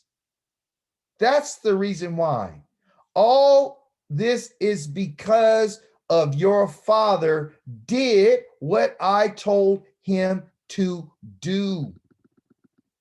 That's why you're going to get these lands. That's why you're going to have the descendants and outnumber the stars. That's why you're going to have food, clothing, and shelter. That's salvation. We've been taught wrong, you guys. These people have been lying to us, and we believe their story. And we care so much about all the other peoples. Oh, what about the Chinese? What about the Japanese? What about the Russians and the good people? What about them? What about you and your families? What about our people? What about our culture? You see, so we need to adopt what Yah has told us about what goes to our father. Our father is Abraham, Yitzhak, and Yaakov. That's our father. But there's a promise that Yah says that he's going to do, and I want to share it with you before we close. Because you learned your Hebrew today, praise be to the Holy One of Israel, but I want to show you something about the Creator, okay? I want you to show you, okay? This is what the Creator says in Ezekiel chapter number 34. He says, just as a shepherd looks after his flock when he finds himself among his scattered sheep, so I, Yahweh, will look after my sheep. I will rescue them from all the places where they've been scattered. When it was a cloudy and dark, I want you to keep hearing I. This is Yahweh speaking. I will bring them back from those peoples, gather them from those countries, and return them to their own land. Do you see what the promise is? Do you see what the rescue is about? The rescue is not from anybody's so-called sin. The rescue has to do with bringing us back from the places where you've been scattered. And I'm going to bring you back from those peoples, the nations, and gather them from the countries and return them to their own land. Then, after I finish doing that, then I will let them feed because we're like animals. We're sheep. We're supposed to feed on the mountains of Israel, where all the grapes and all the olive oil and the trees and the barley, and by the streams, and in all the livable places of the land. I will have them feed, eat, okay, because that's what life is about. In Hebrew, life means kai, and kai means stomach. Your life is what you have in your stomach. You don't have any food in your stomach, you're not going to live a very long time.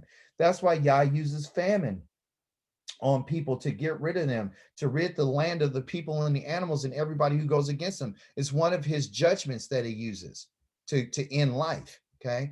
But if you want to have life, you have to be fed. And he says, I'm going to give them good pastures like a shepherd. Their grazing ground will be on the high mountains of Israel. They will rest in good grazing grounds.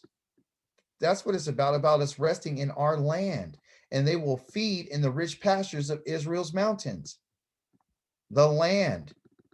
Yah's given that land to us by oath to our fathers. Yes, I will pasture my sheep. I will. When I bring them back, I will let them what? Rest. That's what Yah wants to give us. Rest. We don't have no rest in this land. There's no rest right now. Yahweh Elohim, he says, I will. You see, Elohim means power of all powers. I am Yahweh. I'm the one who exists. The translators put this Adonai right here, and they keep this right here to get you off of it. It is Yahweh. I'm the one who exists. I'm the self-existing one. That's what my name means to you. I'm your power.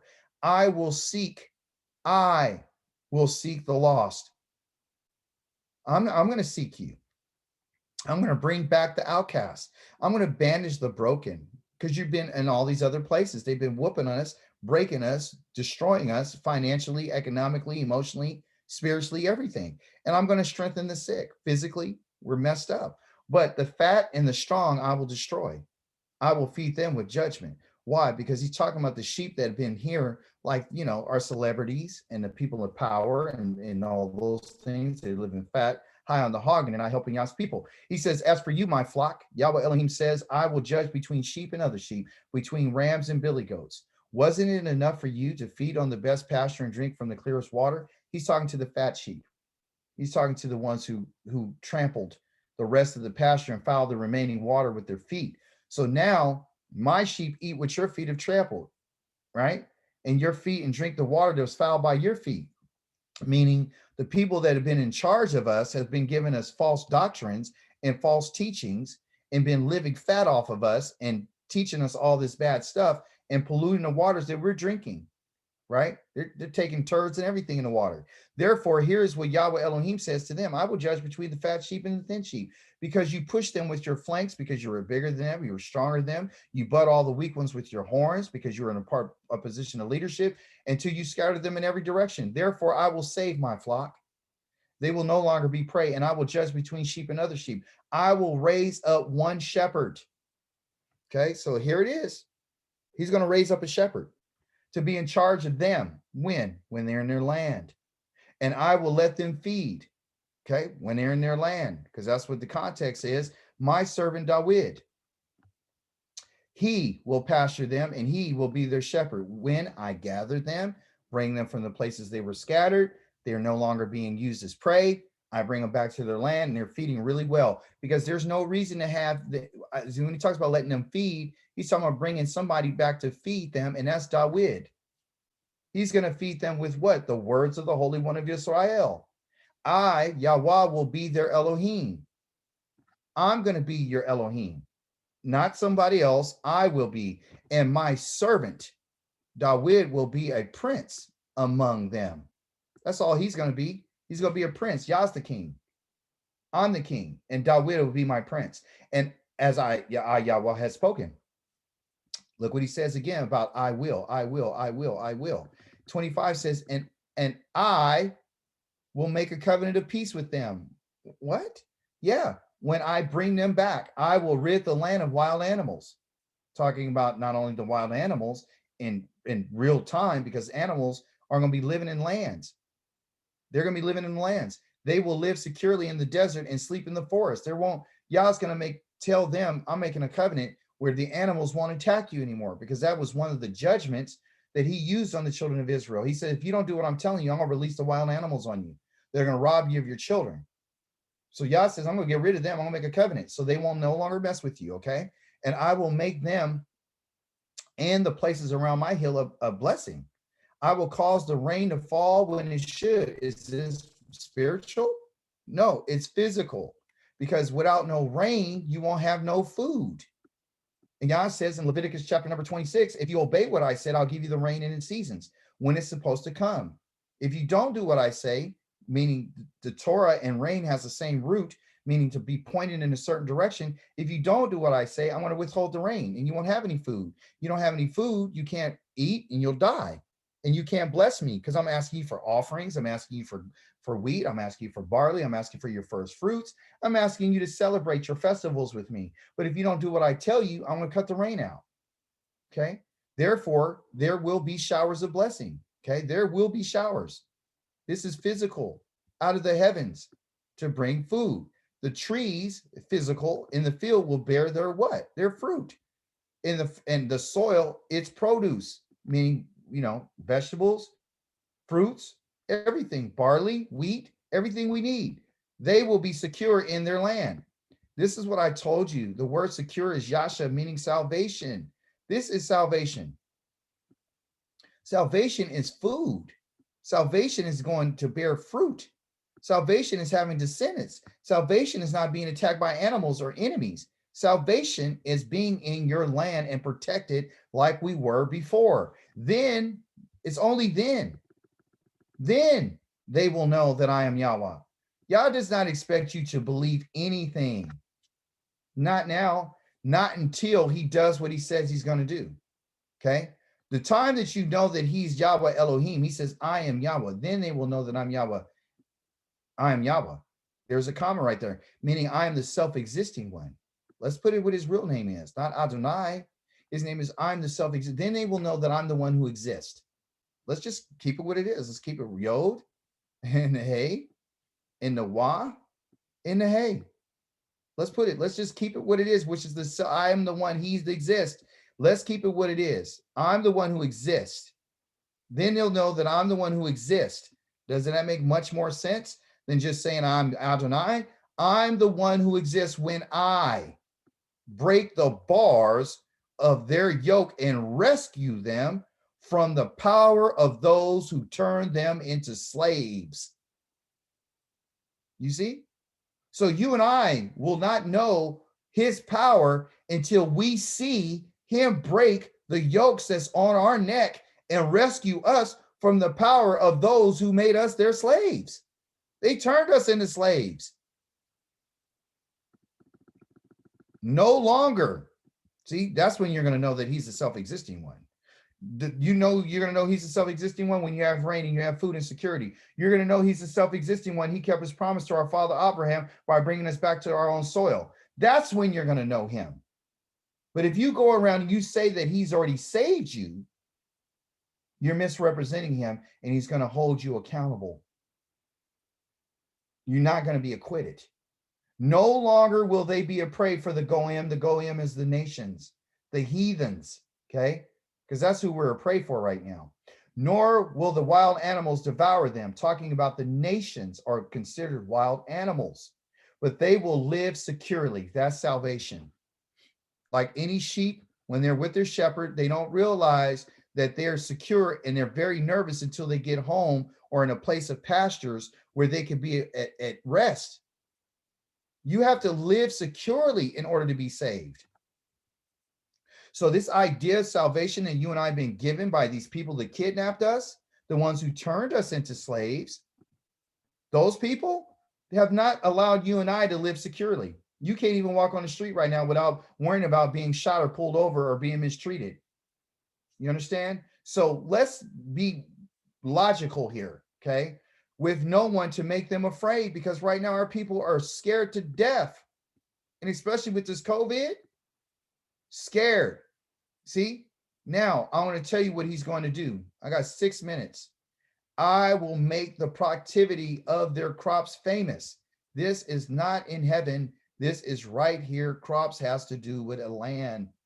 I'm going to make their crops famous. Why? Because I'm going to give it its rain. They will no longer be consumed with hunger in the land or bear the shame of the nations anymore. You and I are on all kind of food stamp programs, all kind of food programs, all kind of government cheese, all kind of food banks, all kind. We can only go to the store and get so much. They're not going to allow us to have it. We only got a certain amount of dollars that we supposed to allocate towards groceries. We got to eat a certain way so to survive. We've been eating fast food because we don't have the money to eat the other food that's really good, which is destroying our people. You understand? So Yah's whole intention is to bring us to a land to live securely, to have productivity, and to what? And not to bear the shame of the people that we've been around. He's tired of us being hungry. He's tired of us eating the things that we don't supposed to eat. We're bearing in the land. You're being consumed. Okay. So I don't this. So when someone say they're saved and that he loves us and he forgave us, I don't get that, because that is not what this says. This is what Yah says. And so 30 says this: they will know that I, the self-existing one, their power, okay, because it's not Adonai, it's the self-existing one, he that exists, their power, I'm your strength. And with them, you'll know that when you're back in the land. Yah's not here with us while we are in our hunger. There's no way that we're being killed by these people. And they say, oh, God is with me. He's with me. I have his Holy Spirit. No, you don't. Because Yah says you don't have my spirit. You're not going to have it till I bring you home. You're not going to have anything until I bring you home. You're not going to have nothing until you bring you home. You're not going to have no food security until I bring you home. You're not going to have the right type of mind until I bring you home.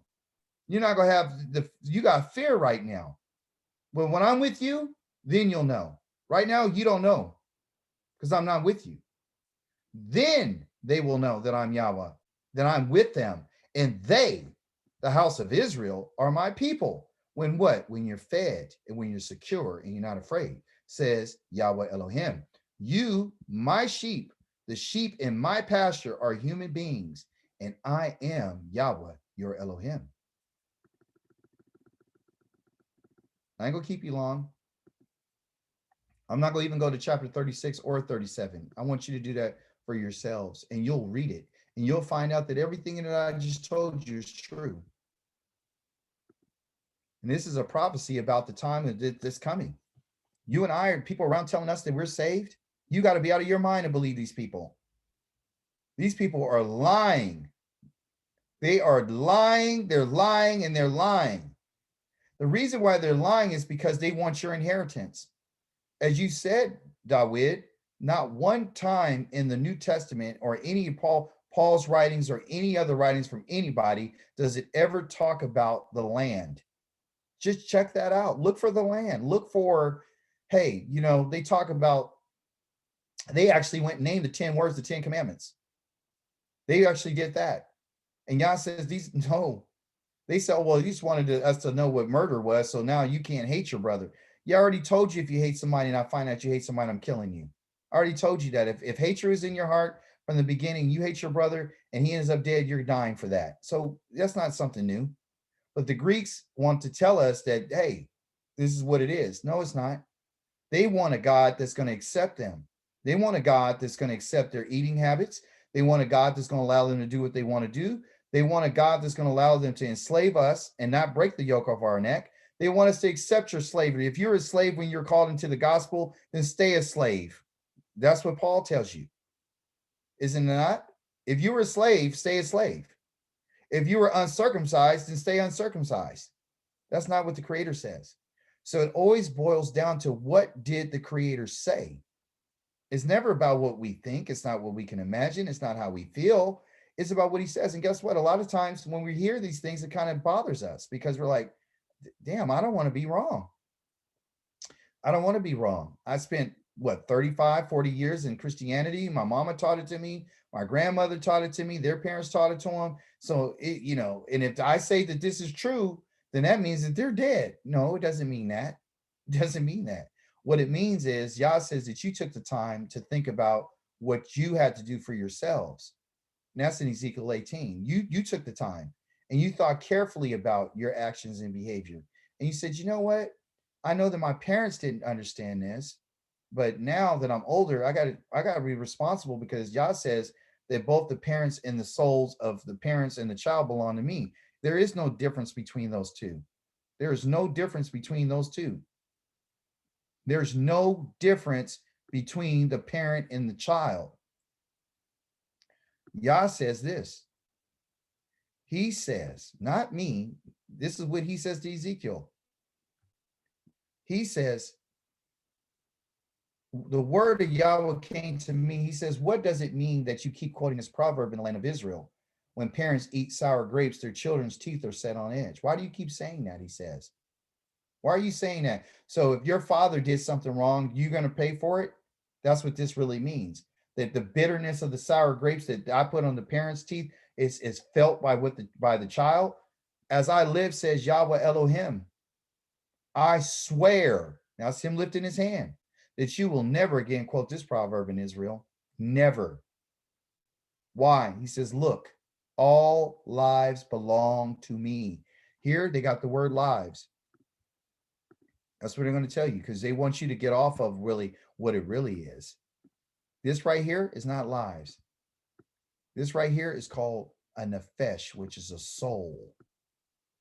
All souls belong to me. Every soul on the face of this earth belongs to me. Both the parent's soul, because that's Kai, and the child's life are equally mine.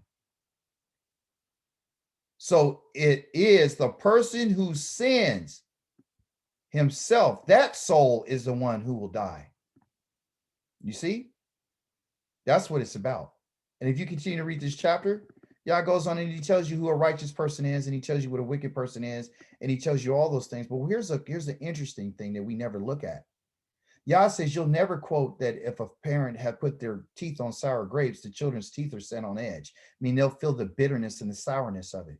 So when you got this idea, okay, about, hey, you know, I'm being punished for my ancestors' sins. Like I'm being punished. I'm being punished for their sins. I'm being punished for the sin of Adam, the first man who ever sinned. Right? No. Yah says no. Yah says no. No. He says the one who sins. So you're telling me the person who sins is the one who must die. That's the one who dies. There's no way possible that Yah says, I'm going to hold the father responsible for the child and the child for the father. It doesn't work like that. It's no way possible. Because if it was possible, then he would be going against the very words that he told the children of Israel in chapter number 24, verse 16 of Deuteronomy, where he told them this. Fathers are not to be executed for the children, and the children are not to be executed for the fathers. Every person will be executed for his own sin. That ain't the only place. I got several other places to show you. The Yah says the person who does the crime is the one who's getting killed. That soul. That's what a person here is. Soul, not a person. It's a soul. Is it physical? Yes. Your body's going to go, which we already know that's going to happen. But when Yah talks about eliminating someone and dying, he's literally talking about the soul of a person. Because Yah will not acquit. Because he's a judge. He's a righteous judge. So he's not giving an acquittal to anybody. So that literally should scare us. It literally should scare you that if you say something wrong and you misrepresent what he said, you're dead. Your soul is going to be destroyed because you're speaking against the creator of the heavens and the earth. You're not speaking against a man where you can have an argument and a conversation. You're speaking about the all-powerful mighty one who created the heavens and the earth and all that's in them. You're talking about the one who's given breath to everything and feeds everything and puts everything on its cycles and seasons. You're misrepresenting the one who's giving you life. And the judgment for that is, I'm not acquitting you. You're not going unpunished. I'm going to punish you. So you got a choice. You could believe what men are talking about, or you could believe what Yah says. And I'm going to tell you something. I don't care about what no man said, because he's just like me. He's just like me. I don't care, and I don't care who they come up with. Whatever the creator says, and if any man says anything, any man that says anything, Yah says something about a man that he wants us to know. Yah tells us this about a man. Look at what he's going to say about a man. He lets you know. So people want to believe what other men say. Great. Let's go and see what's going to happen to those who trust in a man. Because the fact is, Yah tells us about a man. And he says, hey, what did he say? Here's what Yahweh says. You better hear what it says. This is what he says. A curse on a person, on the person who trusts in humans, who relies merely on human strength, and whose heart turns away from Yahweh. You better believe it. So if you're depending on what some man has said, you go believe a man over what Yah says. Yah says, okay, fine. Believe what these people are talking about. You gonna do what I say, or you gonna do what they say? That's the bottom line. Are you gonna do what I say, or are you gonna do what they say? Because if you do what they say, you're gonna pay the cost. And one last point, because I know you guys got things to do, and I don't want to take up your whole day, but I feel compelled to let you know why the Creator has said what he said. Because a lot of people are not going to tell you why he said what he said, but I'm going to tell you the reason why.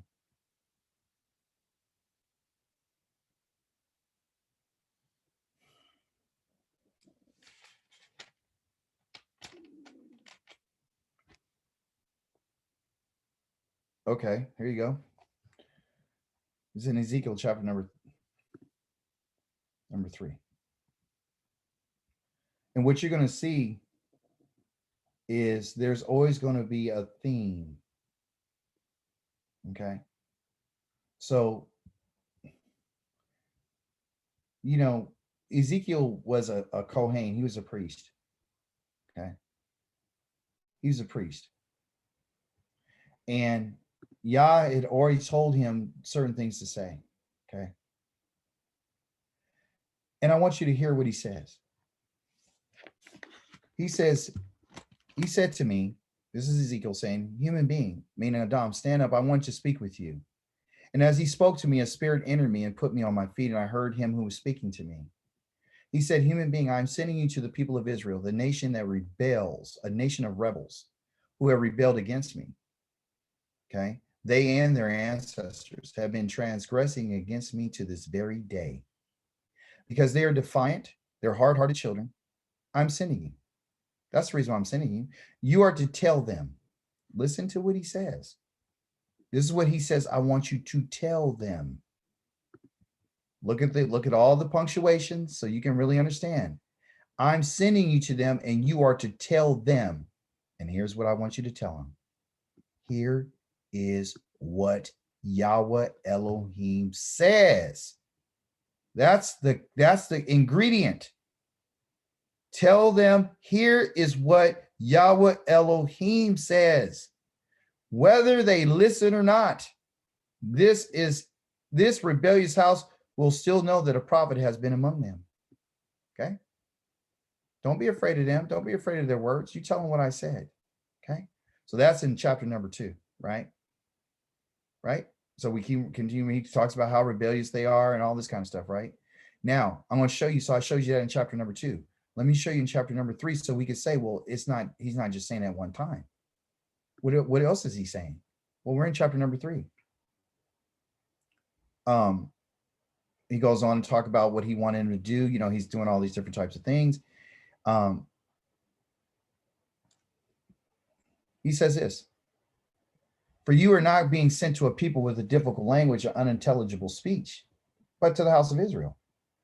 Not to many peoples with difficult languages, unintelligible speech, whose words you can't understand when you hear them. Without doubt, if I sent you to them, they would listen to you. But the house of Israel will not be willing to listen to you because they're not willing to listen to me. Why? Since all the house of Israel, all, not some, all of the house of Israel is obstinate and hard-hearted. However, I'm going to make you as defiant and obstinate as they are. So then he goes on and he talks about all the different things that he wants them to do. And then he says this.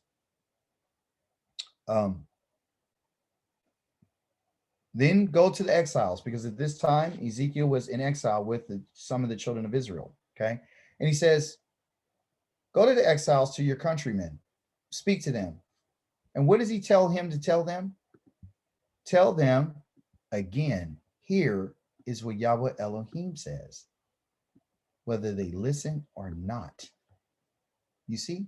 So the theme is, here is what Yahweh Elohim says, whether they listen or not. You see that? Whether they listen to me or not. That's what I want you to tell them, is what I said. And it goes on and on and on and on and on. Because that's what this is about. If anybody is sent by Yah, anybody that's sent by Yah would have to say, tell them what thus saith Yahweh. If no one's talking about what thus saith Yahweh is saying, then guess what? Yahweh did not speak to that prophet. Yahweh has not spoken to that person. He hasn't spoken to that person. And if you and I would believe what they're talking about, he said, I don't care if they do a miracle. I'll send somebody to test you to find out whether or not you love me or not. I'll test you. And guess what? I'm going to send somebody to you. I am. I'm going to try. I want to see if you love me. I want to see if you guys love me. So guess what I'm going to do? I'm going to send somebody to you.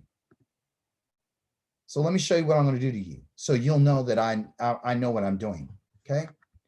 If a prophet, chapter number 13 in book of Davarim, we need the words. If a prophet or someone who gets messages while dreaming arises among you, and he gives you a sign or a wonder.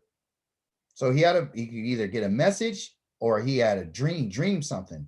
And the sign and the wonder comes about as he's predicted. So it came true when he said, let's follow other gods. Yeah, let's go follow someone else, which you have not known. Let us serve them. You are not to listen to what that prophet or dreamer says. Why? For Yahweh, your Elohim, the self-existing one, he who exists, your Elohim, is testing you. I'm testing you. I am testing you in order to find out, because I want to know. I want to know if you really, really do love Yahweh with all your heart. I'll send somebody to you and they can turn water into wine and then it come true. I'll do that. I'll send somebody to you. They can tell you that what's coming in the future. I'll do that because all I'm doing is testing you. I want to see if you really do love me with all your heart. I want to see it because I got to find out if you're going to be true to me. Because I test everybody. I test your father, Abraham. I'll test you too. You are to follow the self-existing one, he that exists, your Elohim, and fear him. That's who you're supposed to follow. And you're supposed to fear him. And you're supposed to obey his commandments. Okay? And listen to what he says. Because it's about what he says. If you notice, it's the same thing that the prophet said. What he says. Serve him. And cling to him. One. And that prophet or dreamer is to be put to death. So if somebody came and gave you this and they died, good. Because he urged rebellion against Yahweh, your Elohim, who brought you out of the land of Misraim, because he's the one who brought us out. So there is no other God. There is no other savior. Because he urged a rebellion. To rebel means not to do what Yah says. Because that's the people who are not going into the land. It's the ones who rebelled against Yah, against what Yahweh Elohim, who brought you out of the land of Misraim. This is the first word that Yah told us in Shemot, like you read in Shemot 20, verse 1. I'm Yahweh, your Elohim, who brought you out. And because I'm the one who brought you out, you need to, and redeemed you. I'm the one who paid for you from a life of slavery in order to seduce you. Okay, so they tried to get him to seduce them away from Yah. I'm the one who brought you out. But these people are trying to turn you from the path that I, Yahweh, your Elohim, had ordered you to follow, which is the commandments, the laws and the statutes and the commandments. They're not trying to get you to just go away from the covenant, because they'll hold on to the covenant, because the wicked do hold on to the covenant.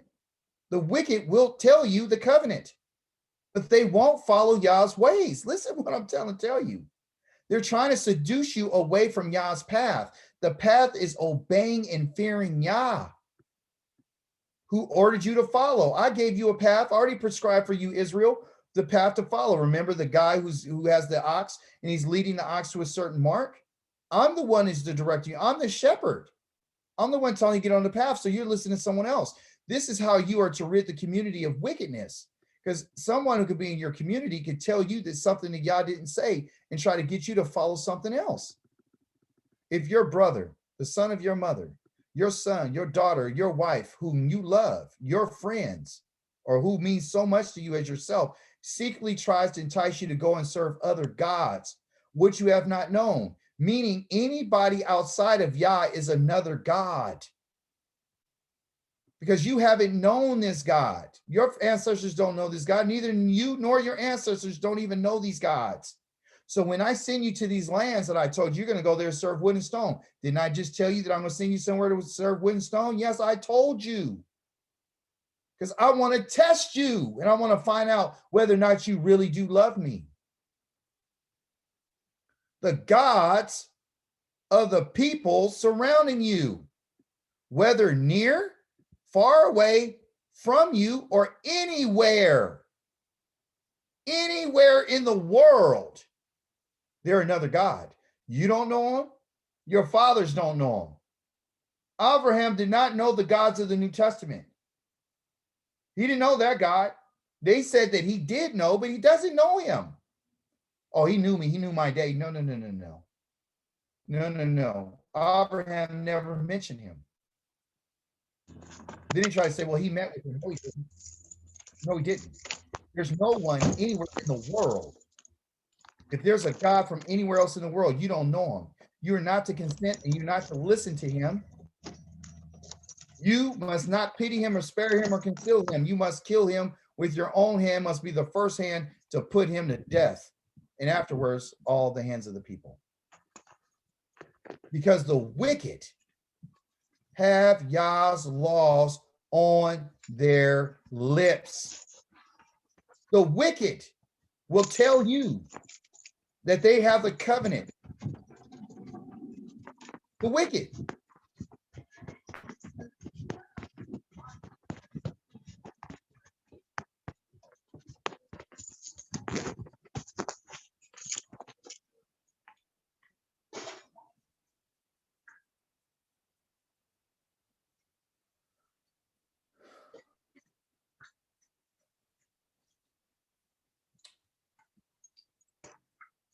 But to the wicked, Elohim says, what right do you have to proclaim my laws or take my covenant on your lips when you so hate to receive instruction and flinging my words behind you?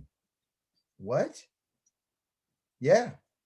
The wicked have Yah's laws and take his covenant on their lips.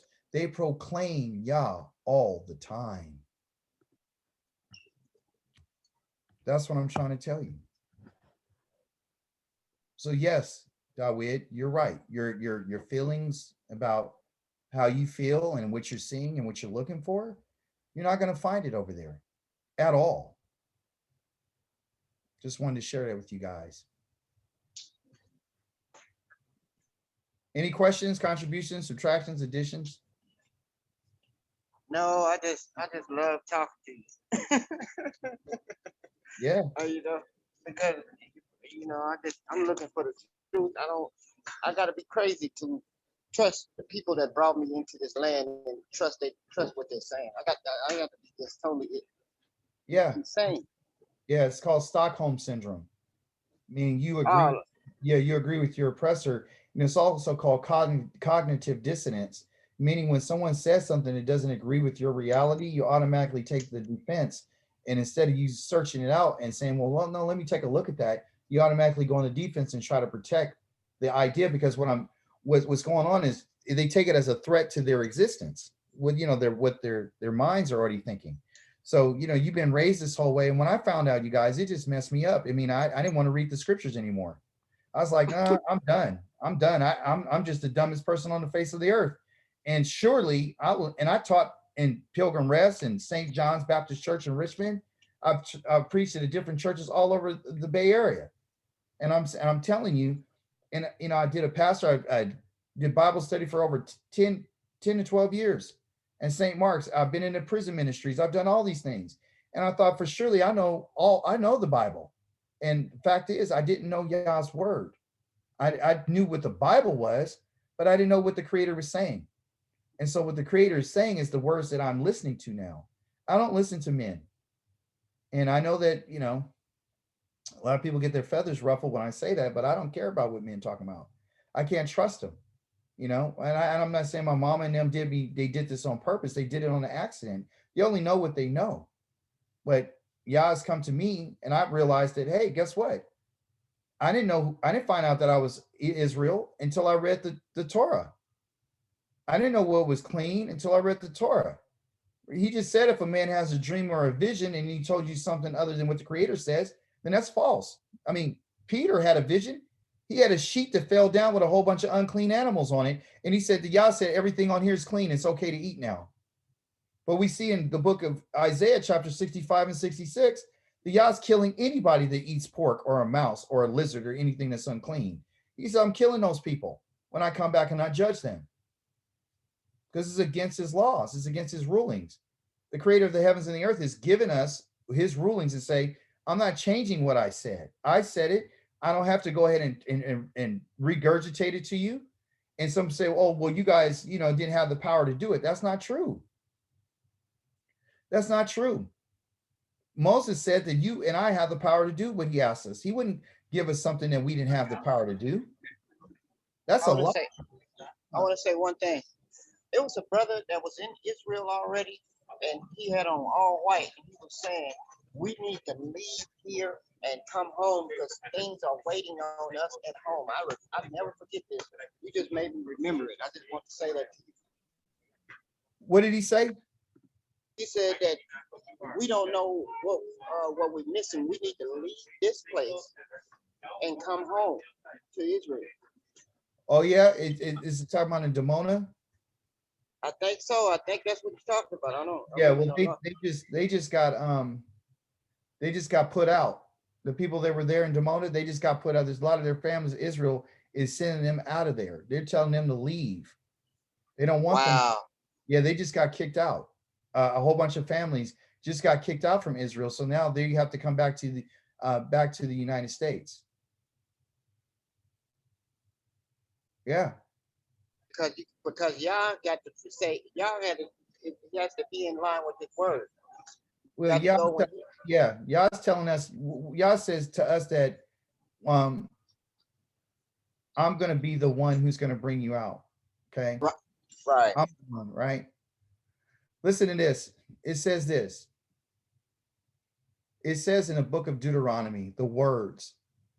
Yah says, if you turn back to me with a whole heart, listen to what he says. Oh boy. Yahweh will bring you back. Okay. Listen, look what it says. Yahweh Elohim will bring you back into the land of your ancestors possessed. And this is Moses telling the children of Israel this. Okay. He's saying, after he told them, if you guys go against Yah, he's going to bring you back. Okay. But why am I cheating you out of the whole text? When the time arrives that all these things have come upon you, both the blessing and the curse, which I presented to you, which I told you, if you do good, then this is going to happen. If you do evil, he's going to send you in exile. And you're there among the nations, which Yahweh Elohim has driven you. Then at last you start thinking about what's happened to you. That's what happened to us. We start thinking, well, why are we here? And you will return to Yahweh and pay attention. Pay attention to what? Pay attention to what he has said, which will be exactly what I'm ordering you to do today. There's no difference. And the you here with I is Moses. I ordered you to do today. I'm telling you what to do. And I just told you in context that you're going to be scattered, but if you will return and pay attention, not to the New Testament, pay attention to what Yahweh has said, which will be exactly what I'm ordering you to do today, which is the laws, the statutes, and the commandments. And guess what allows us to have this opportunity to go back to Yah is that we're in a covenant with him. We're in agreement with Yah. This is what allows you to come back. You, your children, with all your heart and all your being. At that point, when you return, Yahweh your Elohim will reverse your exile and show you mercy. And he will return and gather you, not somebody else. He's going to physically gather you from all the peoples to which he scattered you. If one of yours was scattered to the end of the far end of the sky, Yahweh Elohim will gather you from even there physically. He will go there and get you. Doesn't matter where you are. He's coming to get you. Yahweh your Elohim will bring you back into the land your ancestors possessed, and you will possess it. That's what it's all about. It's not heaven. It's about the land your ancestors possessed. Food, clothing, and shelter. He will make you prosper there. How he's going to make you prosper? You will become even more numerous than your ancestors. How? How is he going to make you more numerous? Magically or sexually? You're going to have a lot of sex, and you're going to have a lot of kids. Then Yahweh, your Elohim, will circumcise your hearts. Then, not now, when I bring you back out of the lands. Then I'm going to circumcise your hearts and your hearts of your children, which is Jeremiah chapter 31:31. So that you will love Yahweh, your Elohim, with all your heart and all your being, and thus you will live. Yahweh will put these curses on your enemies, on those who hated and persecuted you. But you will return where? To the land. And do what when you get back to the land? You're going to pay attention to what Yahweh has says and obey all his commandments. His commandments are not done, which I'm giving you today. So if you didn't obey him then, you're going to obey him then. Now you're going to obey him then. If you get into the land, if you're a rebel, you don't get to go. And that's in Ezekiel chapter 20. You don't get to go because you rebelled against the commandments. Then Yahweh, when I bring you back and make you numerous, will give you more than enough in everything you set out to do. So whatever you want to do, he'll give you more than enough. He'll help you out. What is he going to do? He's going to tell you everything you're going to do. Oh, you want to have babies? I'm going to give you the fruit of your body. Oh, you want your livestock to be productive? He's going to let them be productive. The fruit of your land will do well too. All will do well. The fruit of what? The land, the fruit of your body, the fruit of your livestock. The fruit, that's your blessing. You can't have cattle without land. You can't have children without having to be able to provide food for them. You need the fruit of the land. Yahweh will once again seek to do you well, just as he rejoiced in your ancestors, who is Abraham, Isaac, and Jacob. They were very wealthy men. They had everything. However, this is the caveat. This is the warning. However, all this will only happen only if you pay attention. That's all it is pay attention to what Yahweh Elohim says. That's all. This is what you and I are supposed to be doing, paying attention to what he says. So this, you see why he says curses the person who listens to a man and puts his trust in a man. You're not supposed to be listening to anybody else. You're supposed to be listening to what Yah says. So that what? Why would you listen to his voice to just say, I forgave your sins? No, obey his commandments and his regulations, which are written in the book of this Torah.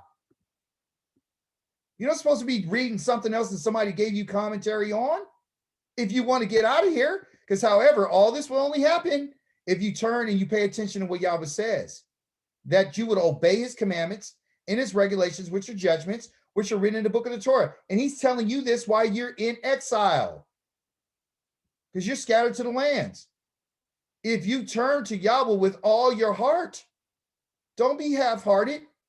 Don't be like, well, I'm going to still hold on to what I've been taught by mama and them. No. You need to turn. This is only going to happen only if you turn with all your heart. Not to who? To Yahweh, and listen to what he says with all your being, because he's testing us. You understand? I sent you to a place that you go worship wood and stone so I can find out whether or not you really love me. For this is the commandment, this is mitzvah, which is commandment, not plural, not mitzvot, but mitzvah. Okay. So you see right here in Hebrew, you got mitzvoth, and here is mitzvah. What's the difference? One is an oath and one is an ah. The ah, again, you know, is feminine, meaning one. The oath here is plural, feminine. So the commandments are feminine. Okay, they're feminine because they have to do with service. They have to with something has to be done. Okay, you have to bring forth something. Like a woman, she has to bring forth children. The land is adamah, she brings forth. It's doing something. You understand? Which I'm giving you today. This is not too hard for you. It is not beyond your reach. So when somebody tells you the children of Israel couldn't do it, they're lying. When they tell you that no, what they had stony hearts and they couldn't do it, that's a lie. If that was true, then why is he telling us if you turn to him? Is he telling us not too hard for you? It's not beyond your reach. So everything else Moshe wrote was the truth, but this part right here is the lie, right? No, it isn't in the sky. Why isn't it in the sky? So that you would need to ask, who will go up into the sky and bring it down and bring it to us and make us hear so we can obey it? What? So you're talking about a person. You're talking about somebody need to go. There's nobody need to go up the sky for you. There's no one who will go up into the sky, into the heavens, because that's what the sky is. They put sky here, but it's heavens going into Shamayim for us. You don't need anybody to go to the heavens for you, and you don't need anybody to bring it down from the heavens to you so you can hear it and so you can obey it. Hearing it means to obey. Do what Yah, that's what Shema Israel is. Shema Yisrael, Yahweh Eloheinu, Yahweh Echad, Uahavatayet Yahweh Eloheka. Shema Israel, listen and hear and obey. Yah is one, and you are to love Yahweh with all your heart, all of your soul, and all your resources. Likewise, it isn't beyond the sea. Why we say in the sea? So you can ask who? Who will go up into the heavens and who's going to bring it down from the heavens? Who will cross the sea for us? So maybe we could be talking about a character who go up in the heavens and come down and bring it from the heavens. Or the who here could be somebody who's interested in doing a missionary journey, traveling from country to country. You don't need anybody to do any missionary journeys to travel across the sea for you. You don't need to go from Ephesus to Corinth to over to Sicilia or Pamphylia. You don't need any of that so you can listen to it, so you can hear it, so you can obey it. On the contrary. Hey, I need your number, man. I need your number because I got to talk to you. You have to talk, man. Real talk. I can give you my number because my phone's finna die. Okay. My number is 510. Hold on, Dave. Let me see. I'm sorry, everyone. I'm trying to find some writing materials here. Let me see. All right, let me just try to remember. I don't have anything with me right now. Dave, can you take down my number? It's easy. It's real easy. Okay. It's 502. It's 510. Okay. 502 3435. Oh, okay. 502 3435. Yeah. Okay. Okay. So all right, I gotta go because the phone's gonna die. No worries. Get at me. 502 3435. Thank you. Shalom. Shalom. Yeah. On the contrary, the word is very close to you. It's in your mouth. It's even in your heart. Therefore, you can do it. I'm presenting you with two on today. With on one hand, life and good, and on the other hand, death and evil. I'm ordering you to do today is to love Yahweh and to follow his ways and obey his commandments and regulations and rulings.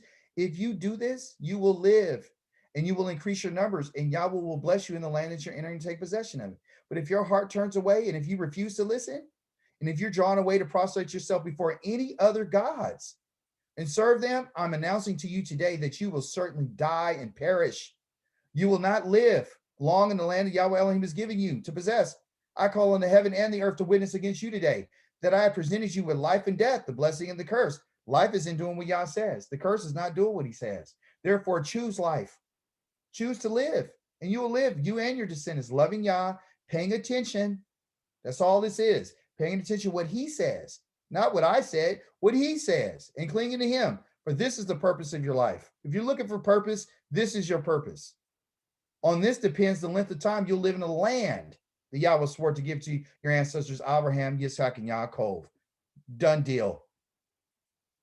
Period. That's it, guys. That's it, occultes. Occultos. This is it. This is what Yah's telling us. And I got news for you. The Yah is warning us today that if you and I don't do what he says, and you refuse to listen to what he says, you're going to perish. He doesn't cut corners for anybody. Yah has already established his laws and his statutes, and nothing he said, he didn't say it in vain. Like they want to tell you, oh, he gave it to a people with hard hearts. No. Yeah, they were stiff-necked, and he knew it when he knew that these people were stiff-necked. He already says it. Moshe told him a whole bunch of times. He said, you know, these people are stiff-necked. That wasn't like he didn't know that. So why does he give these people, the stiff-necked people, the laws, the statutes, and the commandments, if he knew they were stiff-necked? Oh, because he had a future plan for them later on to do away with it? No, we don't see that. We see that Yah says that you're supposed to do everything I told you. And what he's looking for is an individual. There were people among Israel that did do what he said. And that was Caleb. He had a heart. Joshua, read the story about Caleb and Joshua. Yah commended Caleb. He said, you know what? I like him. I love his spirit. He had a different kind of spirit. He followed me wholeheartedly. That's why his name is Caleb, because it means a dog. Meaning he was loyal to Yah. You know, you can find that in Numbers chapter 14. He was loyal to Yah. He had a different type of spirit. He wanted to do what Yah says. He was willing to do whatever he asked him to do. And that's the kind of person Yah's looking for. So we're only sent here to be tested. That's the only reason why we're here.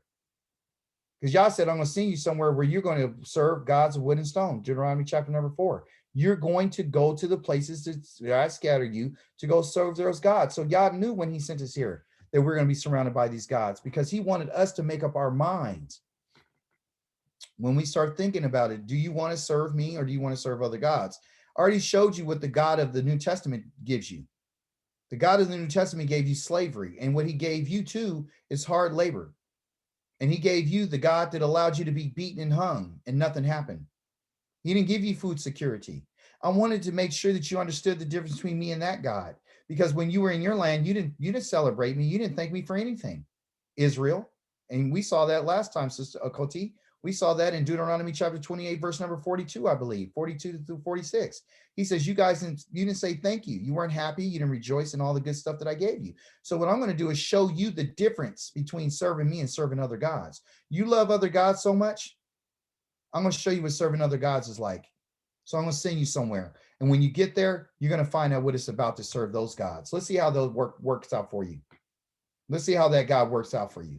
And then you said he saved you. Go to Deuteronomy chapter number 32. I'm gonna mock you and ask you, where's that God that you said saved you?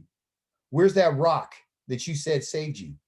Let him rise up right now and let him show himself, and let's prove that he's your God. Where is he at? That's what Yah asks. He asks the question, where's he at? Where is he? Where's this God that you love so much?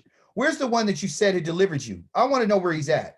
So what I'm going to do is I'm going to write a song, and I'm going to have Moses write it. And I want to ask him to write this song, because what you guys did is you roused me with jealousy with alien gods, and you provoked him with abominations. This is Moshe telling them to remember this song. They sacrificed to demons, non-gods, gods that they've never known. They don't know these gods, new gods that came up lately, which your ancestors had not known or feared. You ignored the rock who fathered you, which is Yah. You forgot Elohim who gave you birth. Yahweh saw this, and he was filled with scorn at his sons and daughters' provocation. He was upset. He said, hey, I'm going to hide my face from them to see what's going to become of them. For they are a perverse generation, untrustworthy children. They aroused my jealousy with the non-God. Who's that? They provoke me with their vanities. I will arouse them with a non-people. I'm going to say somebody's you, because you said some other God is me. I'm going to say somebody else is you. And guess what? Those are called the Ashkenazis. And I'm going to provoke them with a vile nation. My anger has been fired up. It burns all the way down to the depths of Sheol, which is the grave, devouring the earth and its crops and kindling the very roots of the hills. I'm letting you know right now what I'm going to do. I'm telling you. But let's go ahead and find out why I mock you. And I told you, okay, where it is at. He says, isn't it this? He says, isn't this hidden with me, sealed in my storehouses? Vengeance and payback are mine. for the time when their foot slips, talks about the nation, for the day of their calamity is coming soon. Their doom is rushing upon them. Yes, Yahweh will judge his people. He's taking pity on his servants. When he sees that their strength is gone, that's when he's going to come and get us. That no one is left, neither slave or free, meaning you don't have the chains around your necks, but neither are you free. Then he will ask, where's their gods? Where are their gods? Where's that rock in whom they trusted? Where is he? You understand? Where is he? Where are their gods at? The ones that they love so much. Where's the rock, individual, single, third person, singular, right here? Where's that rock in whom they trusted? Where's he at? In context, I'm visiting them. I'm coming to judge my people. They've been waiting for someone to help them. Where is he? Just to go back. Huh?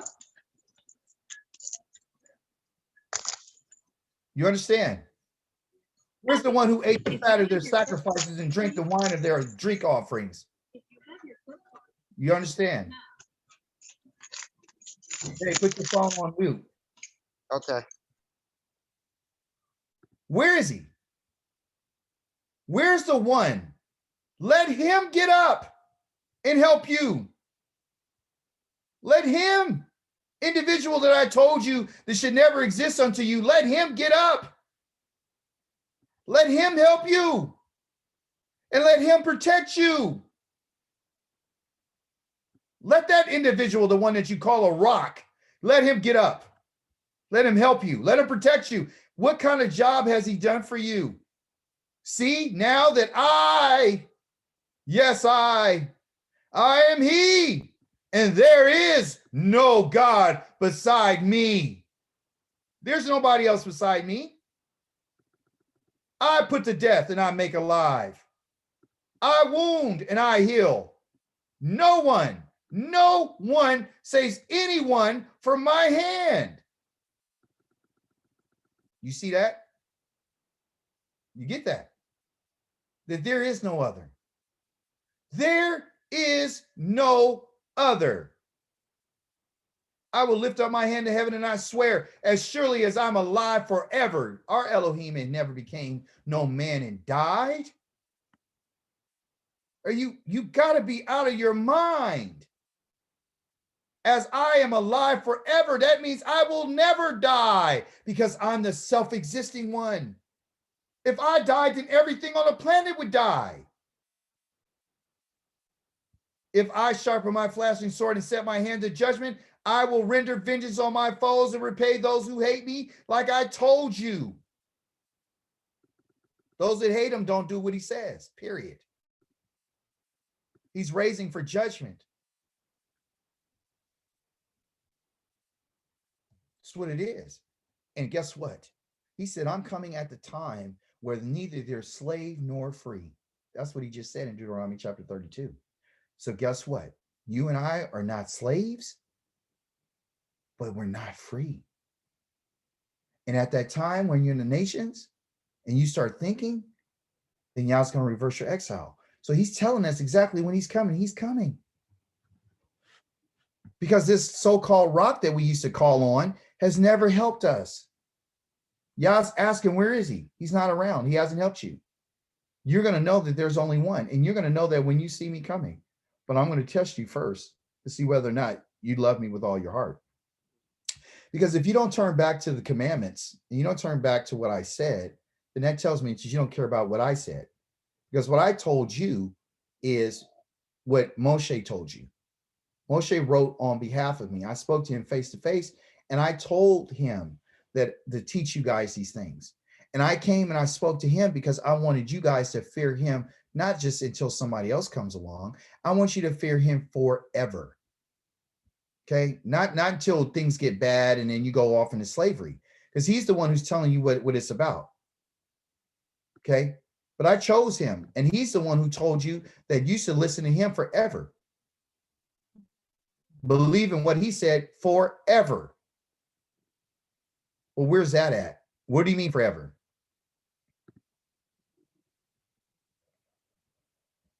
Forever?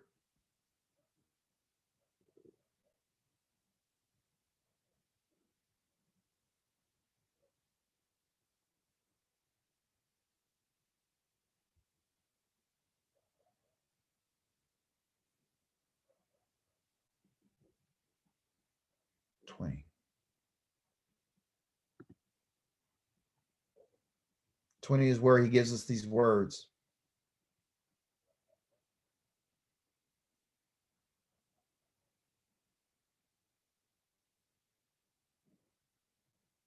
And I begin over here in 4. Again, all the people experienced thunder, lightning, and the sound of the shofar and the mountain smoking. When the people saw it standing at a distance, they said to Moshe, "You speak with us, and we will listen. But don't let Elohim speak with us, or we'll die." And Moshe answered the people, "Don't be afraid. Don't be afraid." Okay?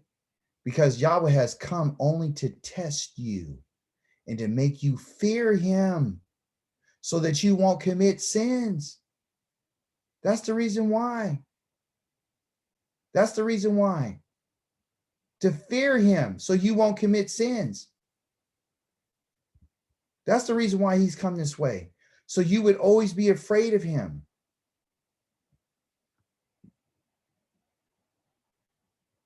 Moshe went up to Yahweh, and Yahweh called to him into the mountain. He says, "Here's what you to say to the house of Yaakov. Tell the people of Israel, you have seen what I did to the Egyptians. Now I've carried you on eagle's wing and brought you to myself.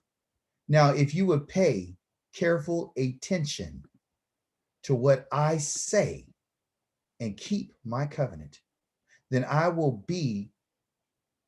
will be my own treasure. Among all the peoples, or all the earth is mine. You will be a kingdom of priests for me, a nation set apart. These words you are to speak." You see? So it's not just paying careful attention to what I say. What I say is the Torah, okay? That's what I'm telling you. And keep my covenant. Guard my covenant. Moshe summoned the leaders of the people and presented them with the words which Yahweh ordered him to say. And all the people answered, "Everything Yahweh has said, we will do." This is prior to receiving the 10 words. Moshe reported the words to Yahweh, and guess what Yahweh said? Yahweh said to Moshe, "See, I'm coming to you in a thick cloud, so that the people will be able to hear when I speak with you, and also trust in you forever."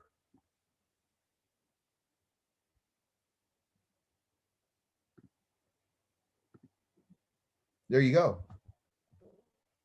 My people perish for the lack of knowledge.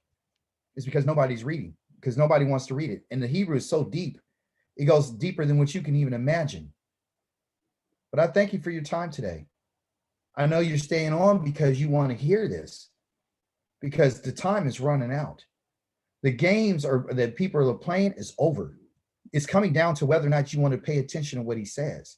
If you don't pay attention, don't feel bad, because he says to Israel in chapter number 20, "Go ahead and keep serving your gods, because I'm coming. And when I judge you, guess what? It was up to you. It was your decision. It was not mine. I told everyone what to do. I've given out the knowledge. I said, I called, but nobody answered." It's in Isaiah 66, 65. Yah's calling, but we got to answer. So the answer is, do what he asks you to do. Don't turn this into a religion. Just eat what he says to eat. Live by the laws that he says to live by. Treat people right. Do what's right. Don't follow what the words are. Guard the commandment. Guard the covenant, and then do the commandments. Guard the covenant. Guard guard the words of the covenant. I'm not going to work on the 6th day, because that's the Shabbat. It's holy. I'm not going to have another Elohim. I'm not going to mention the name of another Elohim. That's a commandment. I'm not going to do that. I'm not going to do any of those things. I'm going to do what he says. I'm going to eat what he says. I'm going to live the way he says. I'm going to do it all. If he says don't make mention of another Elohim's name, I'm not mentioning no name. I'm not praying in the name of anybody but him. Because none of our fathers prayed in the name of any other God or any other man. No one ever said in the name of Abraham, in the name of Yitzchak, in the name of Yaakov, in the name of Nehemiah, in the name of Jeroboam. Nobody. They bless Yahweh's name. David, if you really want to know, and you really want to know how important the Torah is, you should read Psalms 119. If you read Psalms 19, you will know for sure that there is no way around this. This is what it is. But this is how Yah is going to find out who loves him. Because the commandment is to Shema Yisrael, to love Yahweh Elohim. You said, what's the most important commandment? That is a command, because that is a command in Deuteronomy 6 and 4. To love Yahweh. That's the number one. That's the number one commandment, not the covenant. That's the number one command.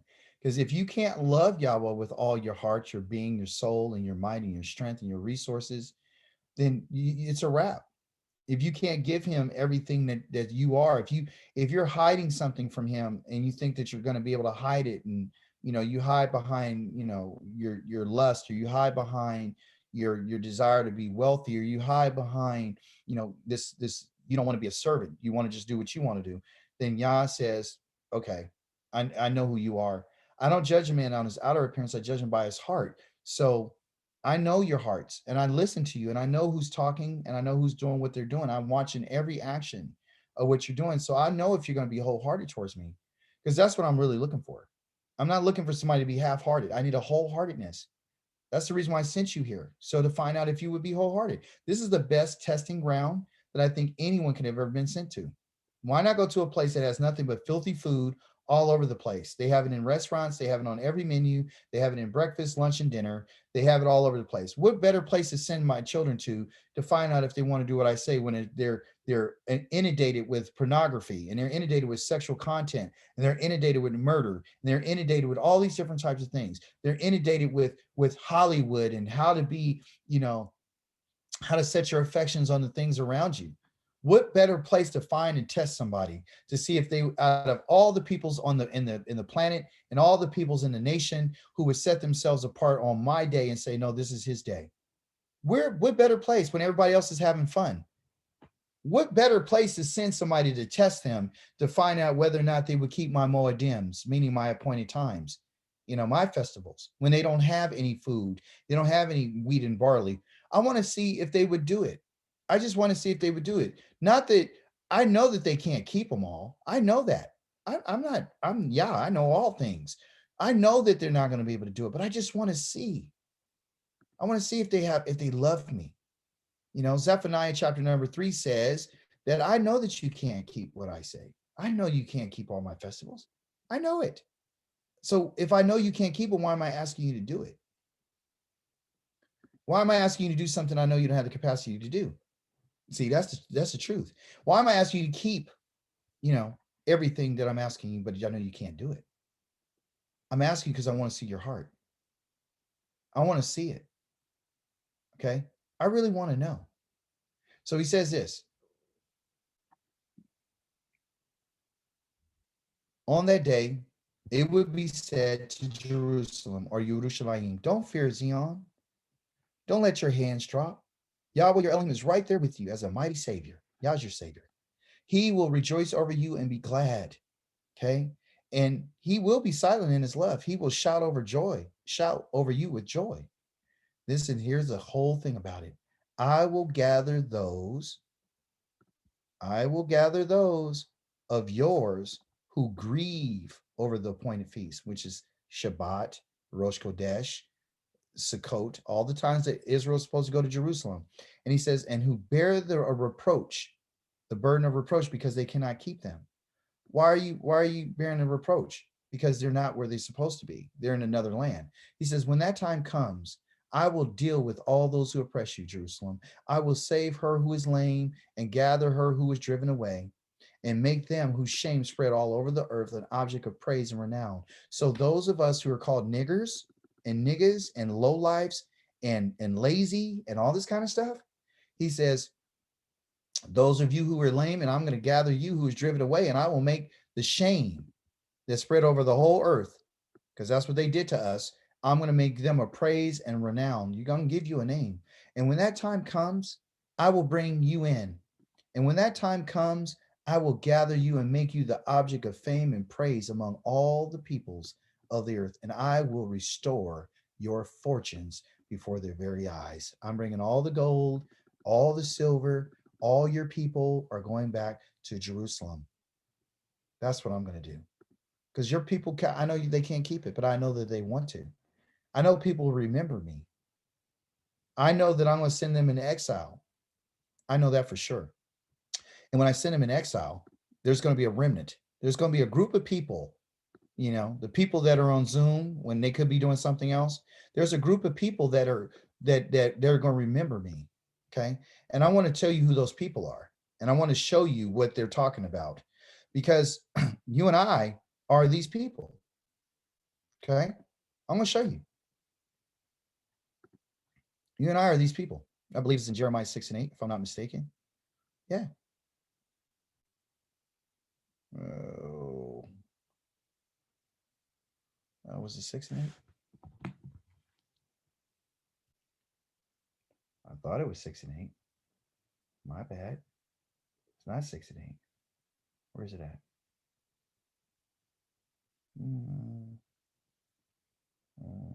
Oh, wrong book. Is Ezekiel.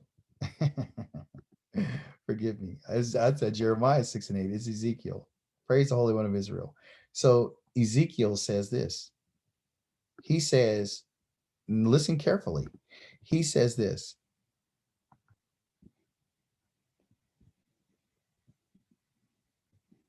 Nevertheless, because he talks about all these people he's going to kill, right? Right? Everybody that he destroyed, everywhere you live, the cities will be destroyed, the high places will be wrecked, so that the altars can be destroyed because they served other gods, and wrecked. Your idols will be broken and abolished, and your pillars for sun worship, they were doing Sunday worship back then, cut down, and the things that you made will have been wiped out. That's why I'm destroying everybody. The slain will fall among you, and then you will know that I'm Yahweh. Okay. Nevertheless, after I finish destroying this place and the cities and everyone, nevertheless, I will leave a remnant, some who will escape the sword among the nations. That's your ancestors, your family members. And when you have been scattered throughout the countries, those of you who escape will remember me among the nations where they have been exiled. And how broken, this is what you gotta remember, how broken I have been. This is Yah talking. Yah has been broken, how I've been broken over their whoring hearts that left me, and over their eyes that have went a whoring after their idols. They're going to loathe themselves. They're going to feel bad and disgusted by their practices of all the evils that they've committed and their disgusting practices. Then they will know that I am Yahweh. So you see this? That I'm Yahweh. I'm the self-existing one. I'm he that exists. It isn't for nothing that I said I would bring this calamity upon them. You understand? They will know, okay, that it's not for any other reason, but because they went a whoring after other idols. That's our number one problem as a people. We love idols. That's why he sent us here to worship wood and stone. He's saying, I'm giving you what you want. That's what you want. You want to serve wood. I want to see how that's going to work out for you. That's why I gave you what idols. Yah's the one who sent us here. No one just came and got us. Yah scattered us. You understand? He's the one who did this to get our attention. So when we, don't think that it's someone else. I don't understand. He's the one who did this. Oh, look at Siri. He's the one who did this. You understand? And that's great. because of our foreign hearts. Yes. I said did you hear that lady? Oh yeah. That was Siri, on the computer. She heard it and she picked it up. Yeah. Okay, So those of you who escape. Okay. So our families are the ones who escaped the sword, because he could have wiped. He said, I'm gonna wipe you guys out, but you guys are the ones who escaped. He said, you will remember me among the nations where they have been exiled. We've been scattered. But what he wants us to understand is how broken he has been over our whoring hearts that left him. You got to remember Yah in your exile. That's what he's brought to our attention. So if you think about the mercy and the grace that he's shown to us as a people, he didn't have to, but because he's in a covenant with us. He said, I'm going to remember the covenant I made with their ancestors. Somebody asked me today, how do you know that your sins have been paid for? Because, you said, you guys who don't believe in, the sacrifice of a human being to be made us right in front of Yah. I told him, well, it's very simple. That Yah has already said that I'm going to forgive your sins when you guys are paid back for the stuff that you've done, right? And so that's in a couple of different places. Isaiah tells us that Israel has committed, treason right? By going against the creator of the heavens and the earth. And so in chapter number 27 of Isaiah, because this is a big question for everyone. Well, how's your sins paid for? You know, how do you get that taken care of, right? So Yah says this: the time is coming when Yaakov will take root and Israel will bud and flower, and the whole world will fill the whole world with a harvest. So he says there's a time was coming. Yaakov is Israel, right? Where he's going to bring us back. And to take root means, again, I told you he used agricultural terms to tell us what he's going to do with us. So he's going to take us and he's going to put and plant us back in our land. Okay. He says, once he plants us, Israel will bud and flower. That means you're going to have children. You're going to be doing what's righteous. You're going to fill the whole world with a harvest of what? Righteousness. Okay. Yahweh will not strike Israel as he did others who struck Israel. He will not kill them as he did others. And what do we got here? He says, your controversy with her is fully resolved.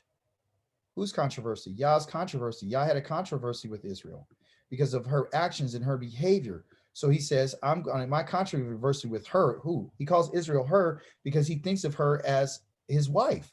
That's who he's in a contract with. That's why when he said you're whoring hearts, because you've been a whore.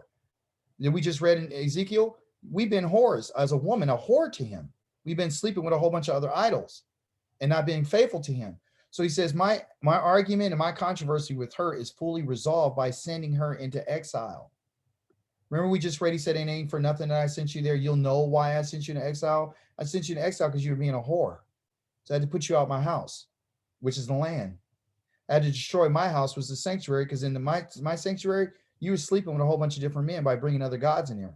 So now that you've destroyed my home, my sanctuary, I'm burning it down to the ground because you defiled it.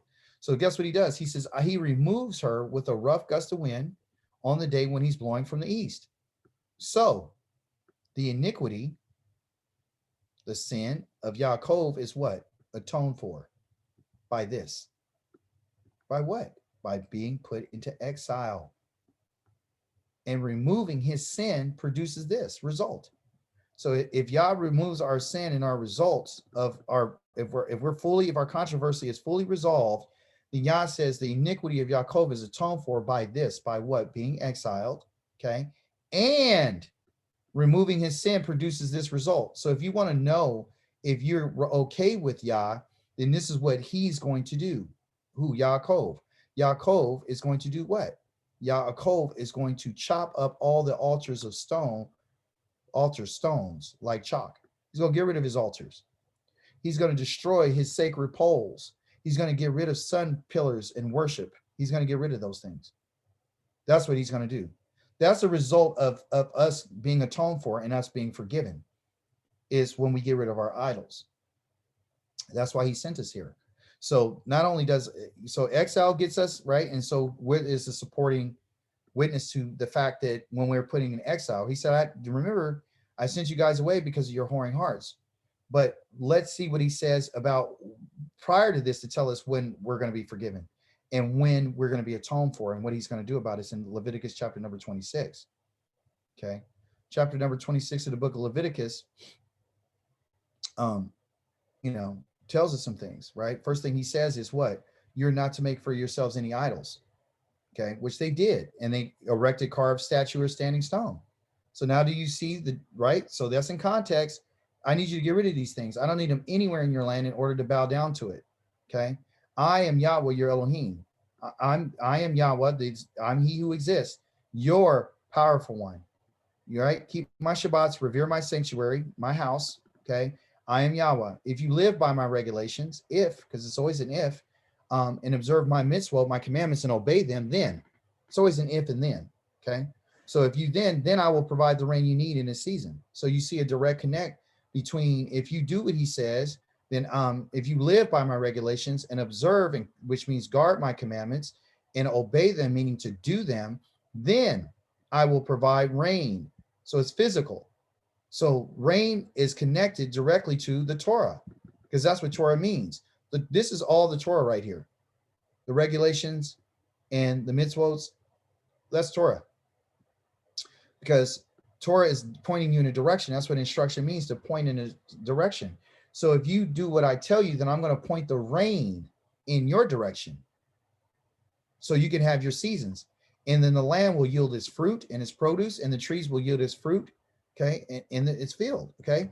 Your threshing times will extend into the harvest time. So I'm going to bless you completely if you obey what I say. You don't obey what I say, then you're leaving, okay? So go on and on and on and on. You can read chapter 26 and you can find out what he's talking about. And he kept talking about all these punishments. If you do this, I'm going to do this. If you don't do this, you don't do that. If you do this and do that. And then he says in 19, I will break the pride you have in your own power. I'm going to make the sky, the Shamayim, like iron, meaning what? There won't be any more rain. Okay. The soil will be like bronze. The soil is not going to bring forth any fruit. You will spend your strength in vain.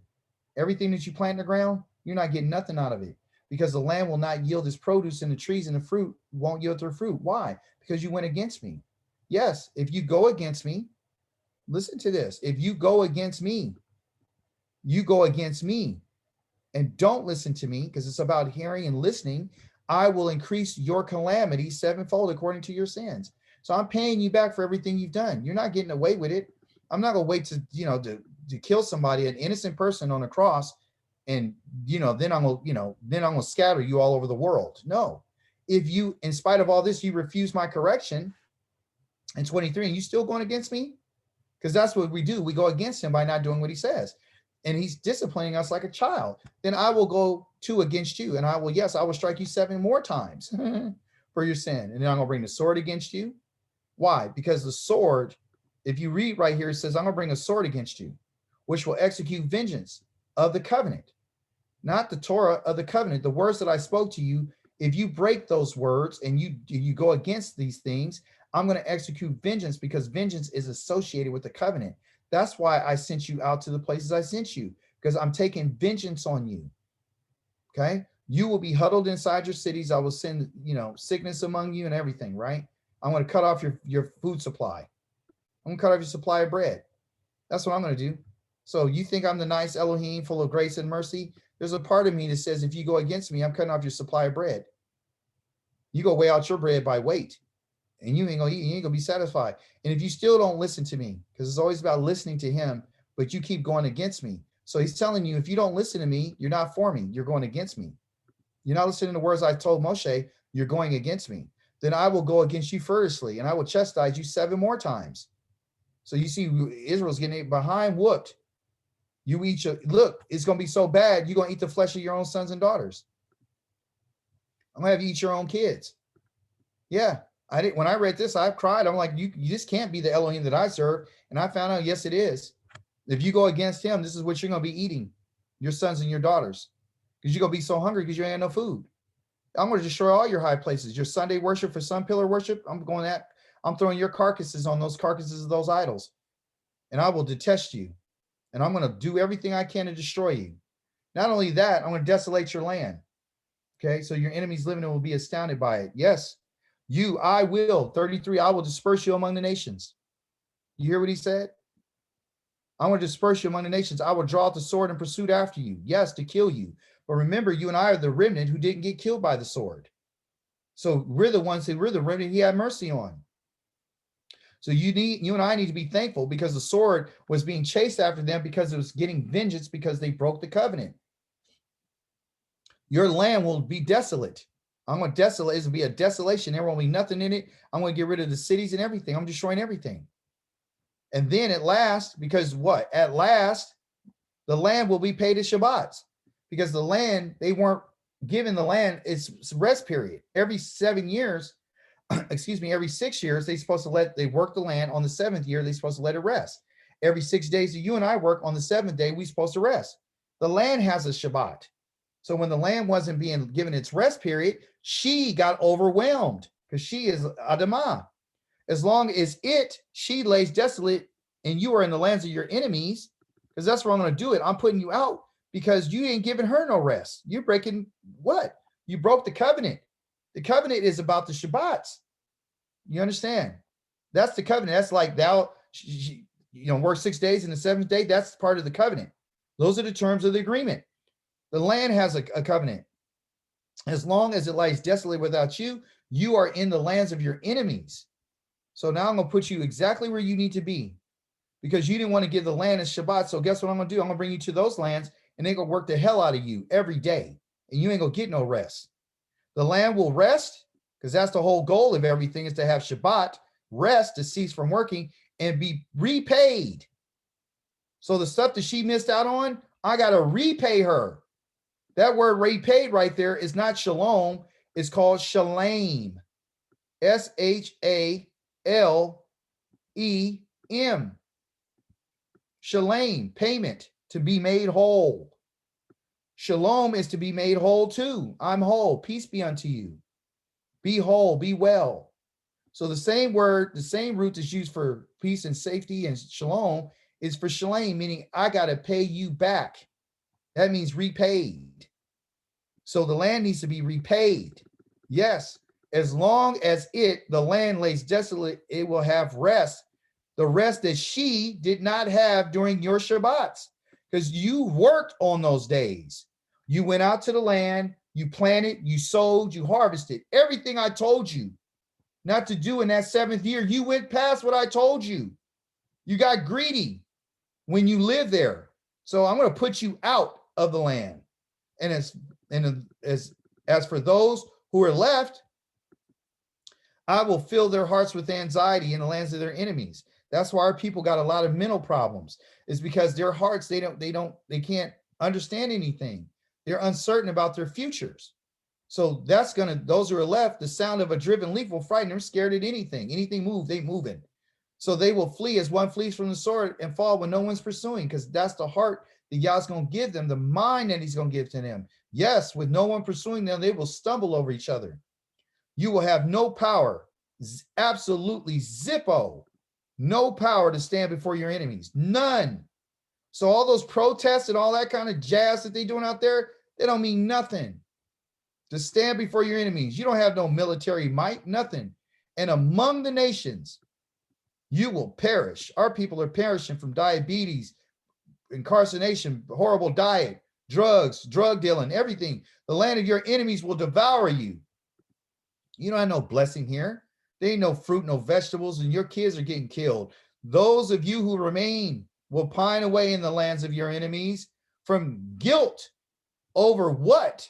Over the misdeeds of what? Of your misdeeds and those of your ancestors. So when he's talking about your misdeeds, those of you, so who's he talking to who are in the lands of their enemies? Me and you. We're the ones reading this right now. Then they, us, will confess their misdeeds and those of their ancestors. When are you going to confess the deeds of your ancestors? About what they did. So when we talk about, all you got to do is say these words and you're saved, that's a lie. You have to confess what your ancestors did, their misdeeds. What were their misdeeds? They're killing their kids, not doing what Yah asked them to do. What they committed against me, against the Creator. You got to confess what you did, you and your ancestors. In their rebellion, they will admit. Remember, he said a remnant was saved, they would come to know me and they'll loathe themselves because they're confessing and they're admitting where? When they're in exile. Because they've been rebels. You're in the lands of your enemies. This is where you're supposed to be doing, confessing and admitting that you were going against him. That you were going against him. He said, you're going against me. Against what? The laws, the statutes, and the commandments. And at that time, when they're in the lands of their enemies, I will be going against them. Oh, he's for us. No, he's not. I'm going against them. I will be going against them when they're in the lands of their enemies. And this is how you know that he's going against us, because he's bringing them into the lands of their enemies. When you're not in your land and your soil, Yah is not with you. But if they're but here's the question. But if their uncircumcised hearts grows humble and they are paid their punishment for their misdeeds, no man can die for your sins. We are being paid the punishment by being here. Your controversy with Yaakov is done Because one day they're going to take root after what? They're paid their punishment. Exile is being paid for your punishment for their misdeeds, your sins, your transgressions against the Holy One of Israel. After you're paid your misdeeds, because you're paid, not somebody else on a cross, you're paid by being in exile in the lands of your enemies. Then I, Yahweh, will remember my covenant with Yaakov and my covenant with Yitzchak and my covenant with Abraham. What are the covenants that he promised him?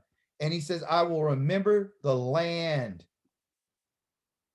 See, you see this little semicolon right here? That means he's going to tell you what those covenant was about. The covenant that he made with Yaakov, Yitzchak, and Abraham was about the land. So he's going to remember this after you and I confess and admit and humble your uncircumcised heart, because you're being paid shalem, the punishment for your misdeeds of going against the covenant. And going against the covenant and going against the words of the Holy One of Israel, not guarding his words. For the land will lie desolate and abandoned without them, and it will be paid.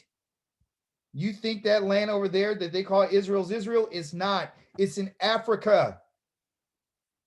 They changed the maps. They don't want you to know where it's at. They want you to think that these other people, when he said, I'm going to make a people who's a vile nation and say that they're you, they're going to pretend they're you. That's not our land. Our land is desolate. There's nothing there right now. If you go into South Africa right now, it's completely desolate. And there's scriptures that talk about these jackals that are running around, and there's nothing there. For the land will lie abandoned without them, and it will be paid shalem, its Shabbats, while it lies desolate without them. So we're being paid for our transgressions and misdeeds. The land is being repaid. He didn't say you and I are going to be repaid. He said we're going to be paid. Repaid is for the land. She needs to get what she didn't get.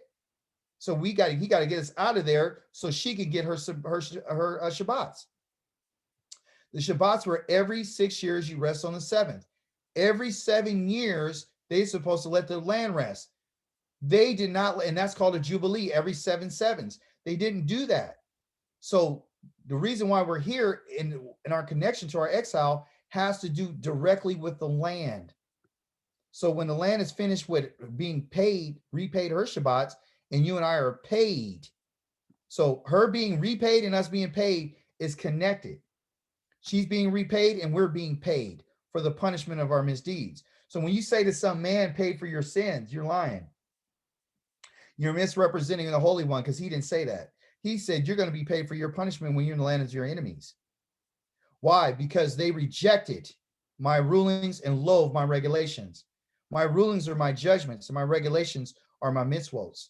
You understand? Yet, in spite of all that, even though they rejected what I told them, even though they rejected my regulations, in spite of all that, I will not reject them. That's your mercy and that's your grace. When they are in the lands of their enemies, nor will I loathe them to the point of utterly destroying them. I won't completely destroy them. I'll leave a remnant. This is back in Leviticus, before you got into what we read over in Ezekiel. Thus, I'm not going to destroy them and thus break my covenant. I'm not breaking my covenant. I'm not breaking my covenant. I'm not. If I destroy them, that means I broke the covenant I made to be their Elohim. When I came and gathered Israel out of Mitzrayim, I swore and I rose my hand to be their Elohim.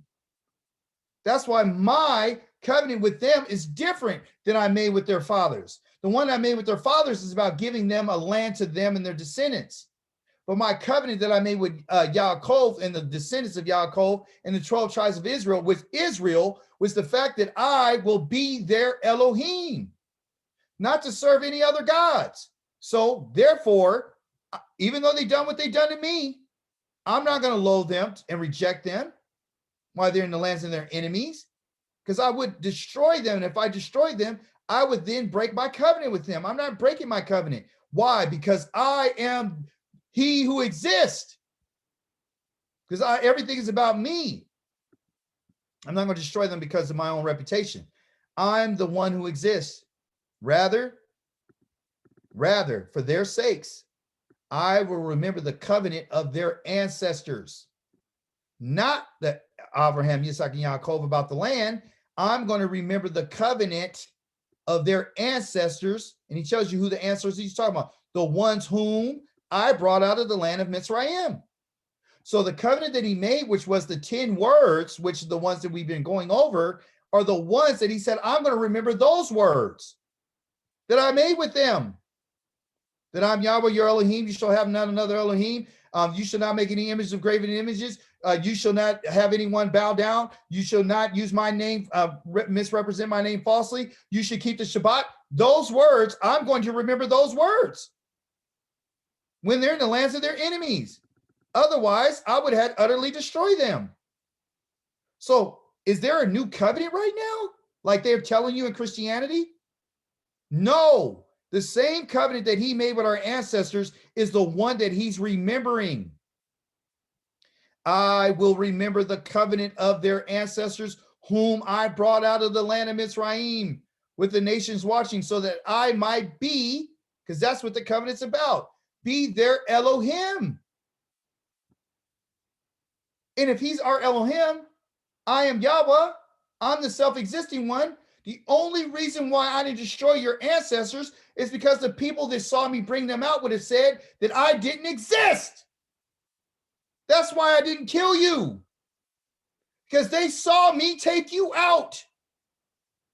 And if I destroyed you, they would say that I didn't exist. So I'm using you as a nation to show the world that I do exist. I am the self-existing one. I'm he who exists. And because I exist, you exist. These are the laws and the rulings and the teachings. It's just not about laws and judgments.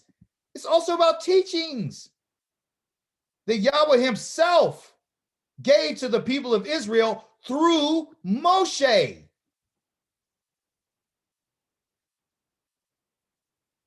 I am Yahweh. I am he who exists. Do we get it?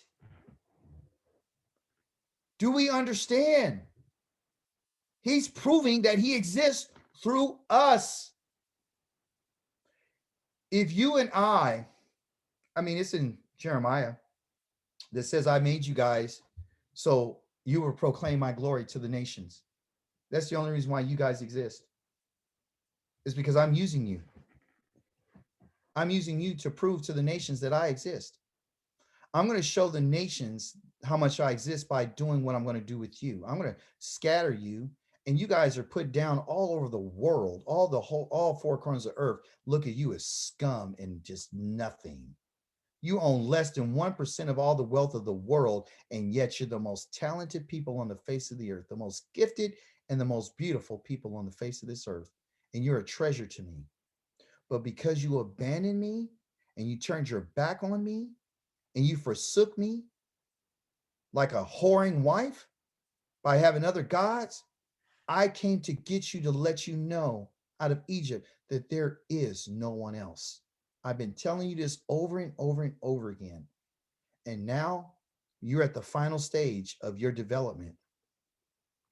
Now we're going to find out what part of Israel really truly believes that.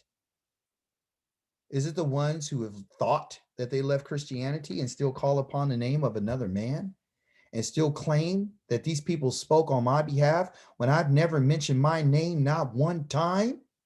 I've 6,828 times his signature is mentioned in the Tanakh, which they call the Old Testament. His signature of the Yohei Wahei is never mentioned one time. Zippo. I told you that no, everyone's going to die for their own sins, but you got these men telling you this and somebody else is going to die for you. When I told you in the book of Proverbs through one of my men that guess what? I hate the shedding of innocent blood. I already told you that. That's one of the things I hate. So why would I shed innocent blood? Are you stupid? He does say that we are stupid. He does. He says in Jeremiah 4:22, Jeremiah 5:23, you guys are stupid. You're a stupid, brainless people. Obviously, you guys can't think to even put the pieces together. He said, if I go even talk to a people who are unintelligible speech, they would understand it. What other nation has ever given up their Elohim for other gods? He says, no other nation has ever given up their gods except for my people. My people are dumb and my people are blind and they're stupid. They're dumb. They're foolish. They're brainless. But you know what? We don't believe that. We won't believe what he says. My people are stupid. They don't listen. They're blind. They're dumb. They want to say that I said something, I didn't say it.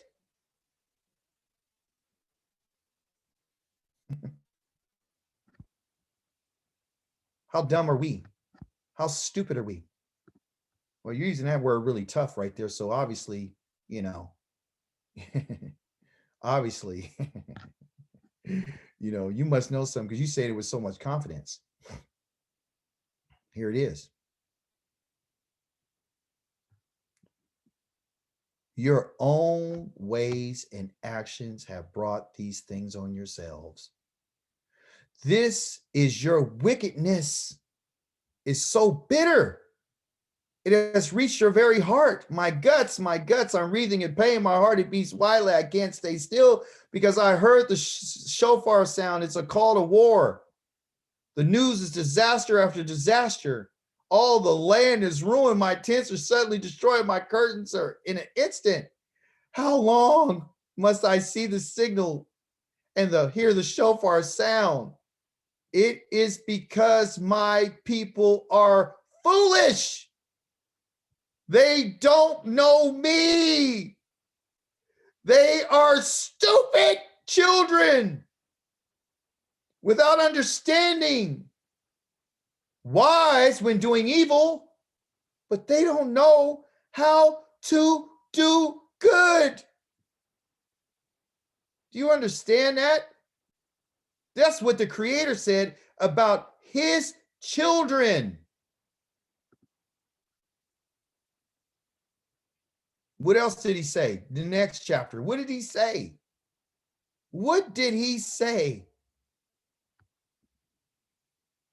Announce this in the house of Yaakov and proclaim it in Yehuda. Hear this, stupid, brainless people who have eyes but don't see, who have ears but don't hear. Don't you fear me, says Yahweh? Won't you tremble at my presence? Like when he came down in Mount Sinai. I made the shore the limit for the sea. By an eternal decree, it cannot pass. Its waves may toss, but to no avail. They roar, but they cannot cross it. Why? Because he told it not to. But this people has a rebellious, defiant heart. They have rebelled and gone. They don't say to themselves, let's fear Yahweh, our Elohim, who gives us the fall and the spring rains. Leviticus chapter 26, that I've been telling you, that the Torah is connected to the seasons. Let's fear Yahweh, the self-existing one, our Elohim, who gives us the fall and spring rains, who reserves us the weeks assigned for the harvest, because it's about food, people. Guess what he says? Your crimes, which you have done, have overturned nature's rules. Your sins have kept back good from you. What good? The good of the land. How does it overturn nature's rules? Because if you don't obey the Torah, Yah won't send the rain when it's supposed to. So the Torah is directly connected to nature. And if we don't do what he says, he'll cut the water off. Literally like a landlord. I will cut the water off and everybody will die. But your crimes, what you have done has overturned these rules of the fall and the rains and the seasons, and the harvests have been destroyed because of you. Your sins have kept back good. What's good? Religious? I feel good. I'm spiritual, I'm anointed? Or is it the good about you eating and having food to feed your family and feed the widow and the fatherless and the stranger? How about that good? How about the good of being safe when you go to sleep at night? How about that good? See, we don't want that good. We don't want that, because these people on this part of the earth, in this hemisphere, have told you and I that you and I, all we need to be is be like everyone else. The good for us is a car, so we're satisfied. The good for us is a house and an apartment or a condo. The good for us is a good credit report, a credit score.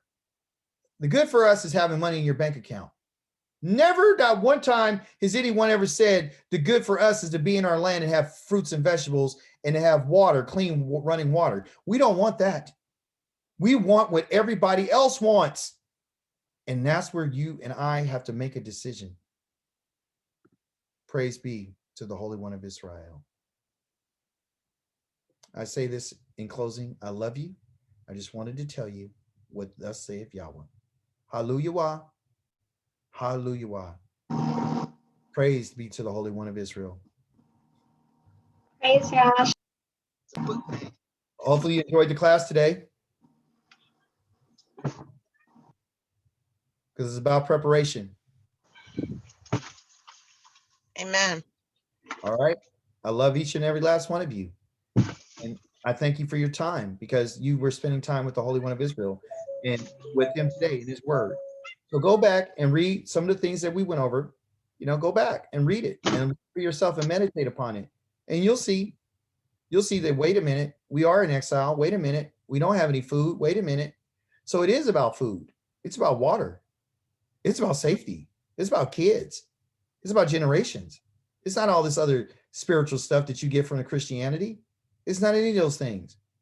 Our people are dumb and they're not listening. The Most High is speaking through his words that he spoke through Moshe and the prophets. If it doesn't say thus saith Yahweh, don't listen to it. That's what he's telling us. But of course, it's still up to us. So we thank Yah for that today. You guys, I want you to enjoy the rest of your day. May Yah bless your homes, bless your families, bless your bread basket. He bless you, give you food so you can eat.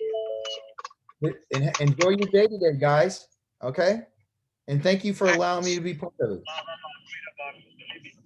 All right, shalom. Have a blessed day. All right, shalom.